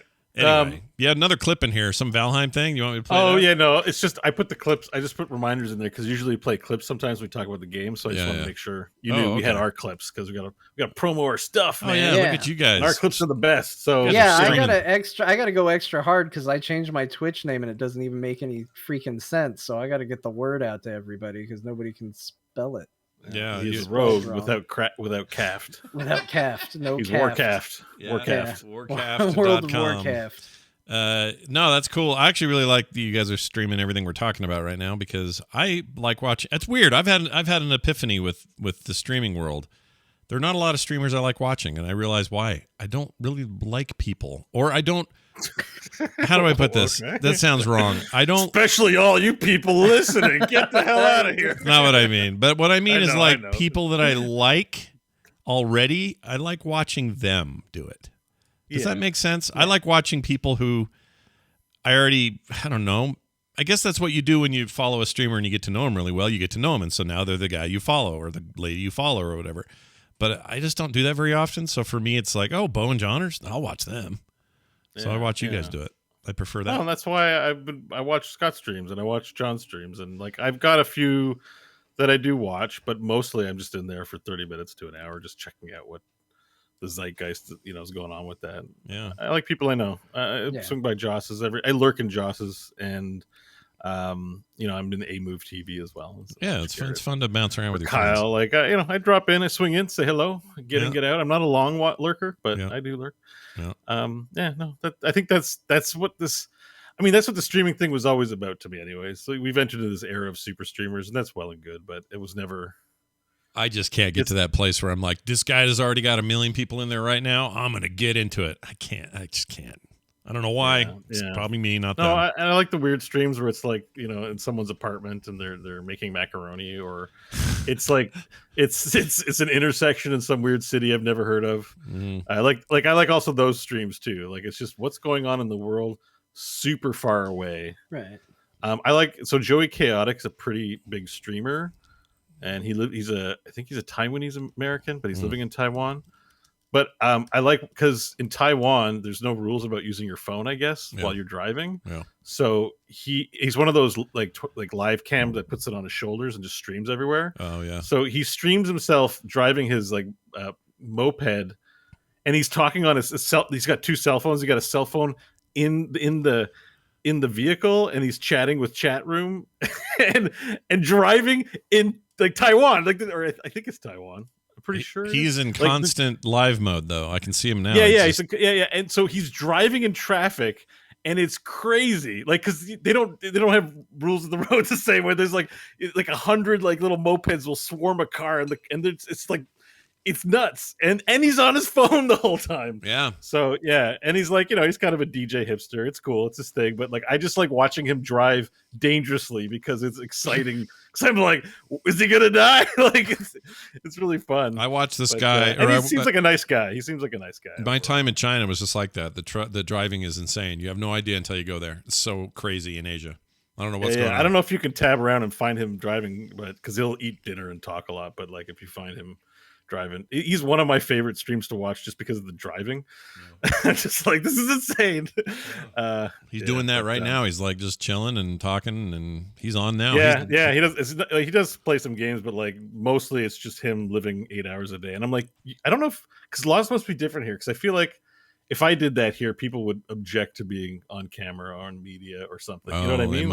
It's got to be different, I guess, than there. I don't know. I don't know how you do that for just have yourself that on camera that long every day. I don't know if I could do that. It's too much. It's too much. I think it's just one of those things where you get used to it, right? Like we invited a friend to record a Good, Bad, or Bullshit episode because he's awesome. But he never did a show before, and he was a little hesitant. We're like, no, you'll be great. And then he got on and was super nervous and completely different person. I was like, oh, you forget when you're used to something, how other people... Oh, yeah. They change. Like, they're self-conscious, they're nervous, and to me, it's nothing. Yeah. I'll fart and go, oops, sorry, and not think nothing of it. If it gets heard on the show, and someone would be like, just like want to... die. They're just like, oh no. You and the Fly was still my favorite off or weird like moment. Do you remember that? I took my garbage out this week, by the way, Scott. There's you did. Nice. Well done. Nice. Well done. I have to let Kim know. I need a quest reward for that. Kim's always asking how you're doing. Today I'll say, he took his trash out. She's doing great. She's doing fine. She's always asking about Bo. She brought you food, I see, during the show. She did. She brought me... I need to get a wife, man. This would be great. Steak in the sous vide, all part of a salad. I had to sneak it in while people were talking. Oh, it's insane, dude. This meat is like Kobe beef kind of style. It's so good. Anyway. You just got to... Everyone find your own Kim. You'll be all set. Don't worry about it. What else is going on? That's it with games. We're going to do a quick email right here. That's a good question. And discuss this. Oh, on Steam today, I bought it was on sale for 99 cents. I bought the original 6, I almost said Rockman, freaking Mega Man games, because John was like saying, hey, you should play 2 or 3 or whatever you said. And I noticed on Steam that whole collection was down to like $1, 80% off or something. And I bought it, so I'm going to probably play it there and maybe even stream me dying a lot and screaming and being mad. You should. Yeah. It's good. I'll let you guys know. If you get stuck, you can have chat tell you what the order for the bosses are, and it'll be good. Yeah, it'll be good. There will always be somebody there to help out. All right, check this out. talktothecore@gmail.com is the email address. This is from Emil in the Netherlands. It says, hello, Scott, Bo, and John. I love that Scott only has one T, but John has his H in there. That's pretty funny. Yeah, they took a letter off of you and gave me an extra one. Yeah, it's pretty nice. Anyway, in episode 302, you said you could only log into the Switch or turn off the password request when buying something in the store. I don't know if this is a European thing, but when I buy something on the Switch, I can scan a QR code and fill in the password on my phone where I have it stored. Just wanted to let you know, maybe it's an easy option for you too. Love the show, though. Emil in the Netherlands. I didn't know that was a thing. Can I do that now? Where's the QR code? If the QR code's in the store, I still have to put my password in. Well, you'd put your phone up to it, right? And then is it the app? But to get to the QR code, like where's the QR code? Oh, right. I don't know how QR codes work. I'm assuming it's in the store, which is behind the password wall. So I've still put the password in. But I could be misunderstanding. Well, okay. So when I buy something on the Switch, I can scan a QR code and fill in the password on my phone, which I have on. Maybe there's a QR code right when you put your password in. Maybe. So if you have it stored in your password manager on your phone, and you can log in by QR, and then your phone talks to your Switch and says, "Yeah, let me log in for you." Maybe that's how it works. Maybe that's it. I mean, like a 2-factor kind of thing or something. That would be convenient. That is a convenience savings or a action savings, a keystroke savings. One of these, there is a setting in here to have it so that your password is just saved, because I can go into the store without doing anything right now. Although on my phone, I'd have to type in my password too and unlock it. So. Oh yeah, you don't want to. I don't know how many strokes I'm actually saving. But how do I have it so the store doesn't ask me for a password, because it doesn't. See, if I click this, watch. I'll click on store. Maybe there's a setting. Whoops! Into the store we go. Uh-huh. And boom, there's the slow, terrible store. Well, how do you get that to happen? Maybe I'm just a noob. I'm a Switch noob. Well, it's possible. It's possible. I remember having to do this, but then I forgot. Oh, wait. Well, we've already established everything I buy is through the website, is what I learned. So yeah, you're the pro. You're the Switch Pro. You're the Switch Pro we've all been waiting for. Yep. They keep hearing rumors of a Switch Pro. It was John the whole time. Me. Like, I'm here. Yeah, I'm right here. What are you guys talking about? I never left. I can't $1 find it. Oh, here we go. We got it. Password settings. I found it. So when you're in the store, up in the right hand, so you'll have to log in one more time, but up in the right hand corner is your little icon, your little avatar. You click on that, and then you go to, you scroll down a little bit on that top option, and you're going to find something that says password entry settings. And you've got 3 options. Skip password when you start the shop. Save your credit card info, which you can do if you want, or if you want to skip your linked PayPal account. Oh, skip pass. So you can decide what skips passwords and what doesn't, basically. So it's all in there. So I've been having maximum Zoomer moments on the show for like 10 weeks. Zoomer or Boomer? Which one? I think the Zoomers got it. They know what's whatever. I'm maximum old. I've gone maximum old, and for weeks complaining, hey, I can't log in. I have to log in every time on my Nintendo Switch. What a piece of shit. Exactly. I mean, like, Grandpa, please, like, just go to password settings and, Well, it's not obvious. I think they do kind of hide it. And I had to look. I think I had to look it up when I was doing it. But somebody, this email, I probably would have read differently had I thought. Because in my mind, I'm like, oh, he found another solution to whatever Bo couldn't do. It didn't occur to me that this was the thing I did.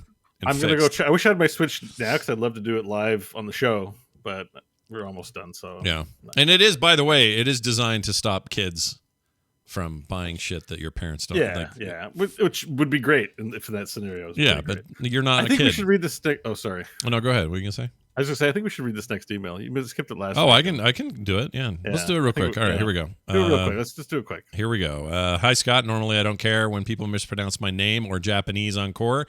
You sounded genuinely interested in pronouncing Hideo Kojima correctly. Interestingly enough, my middle name is Hideo or Hideo. We're going to find out in a second. You mispronounced it. There is no short I sound in Japanese. The I is always pronounced with a long E sound. So Hideo is spelled Hideo. Hideo. Like Hideo. Not Hideo. Hideo. This emphasis is traditionally on the D sound in Japanese. E is always the short E sound. In Japanese, the O always is the long O sound. There simply is no short O sound in Japanese. So Kojima is Kojima. I had that right. Hideo Kojima. I don't think it's D. Hideo. They're saying the E is the short sound. Hideo. Yeah, Hideo Kojima. So I had the Kojima right. I had the Hideo wrong. I think I had it wrong too then because I was saying Hideo, but it's Hideo. Yeah, I was saying it that way as well. Hideo. Yeah. Hideo Kojima. Boy, this is going to be a popular segment with people. He says you were correct. Japan. They're going to love this one. He did say this. In Japan, the tradition is family names come first, but Japan understands Western culture, and they have learned to say first name first when speaking to Westerners. So in the Western world, Hideo. You broke him. You taught him how to say it. You didn't realize you were going to break Scott forever. Reboot me. He says when he introduces himself as that, he does it with that as the first name. But in Japan, he is Kojima Hideo. So it's the other way around. Kind of like in Korea. Hideo. Hope you can understand my explanation. Love the show. Ken, P.S. Yes, my last name, Amai, is Japanese and it's pronounced Imai. Amai. I don't know. Ken's been around forever. Every time you give Scott a pronunciation guide, he will read it 3 times. Ken, you're not wrong, first of all, but also Ken, just a shout out to Ken. He's been around the community for ages and always if there's a Japanese topic, he's got like good information. So I appreciate him following up with us. It's nice. And Japanese is on my list of languages I wish I was learning. Yeah. I like the way you phrased that. It's a real honest description of it. Yeah. I wish I was learning. Not that I'm going to learn, not that I want to learn, just that I wish I was. It's like cars I wish I owned, or like, it's like a total non-commitment. Girlfriends I wish I had. It's like, languages I wish I could learn. Yeah. I think I could learn it. It's a time and attention thing.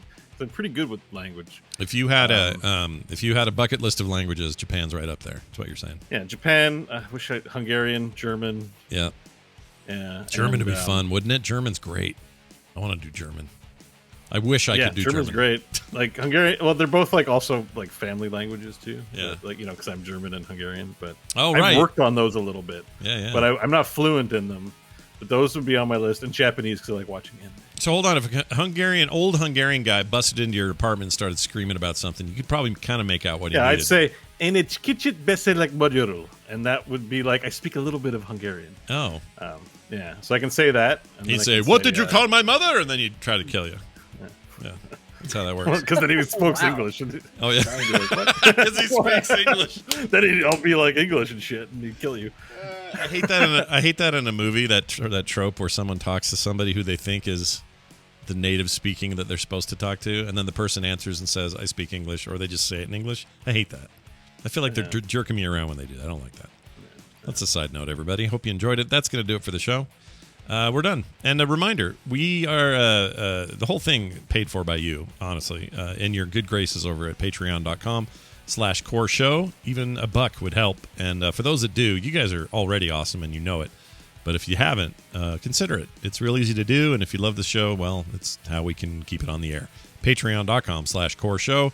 Frogpants.com/core for everything else. And if you're trying to email us, talktothecore@gmail.com. Follow us on Twitter, CorePod, John_Jagger, Scott Johnson, and Bo Schwartz.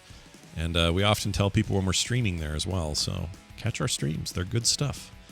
I think that's going to do it. Final words of wisdom around the table. John, you go first.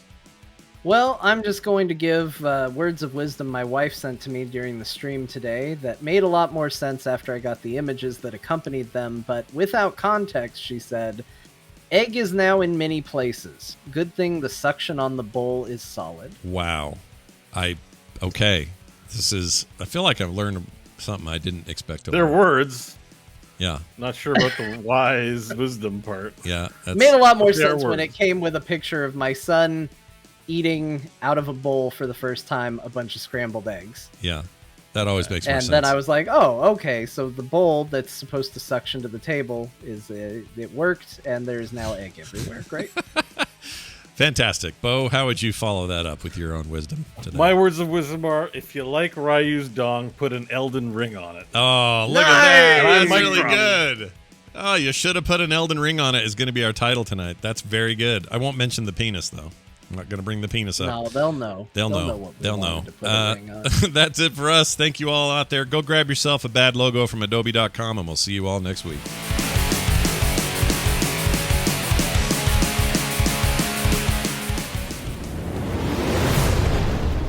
This show is part of the Frog Pants Network. Yes. Get more at frogpants.com.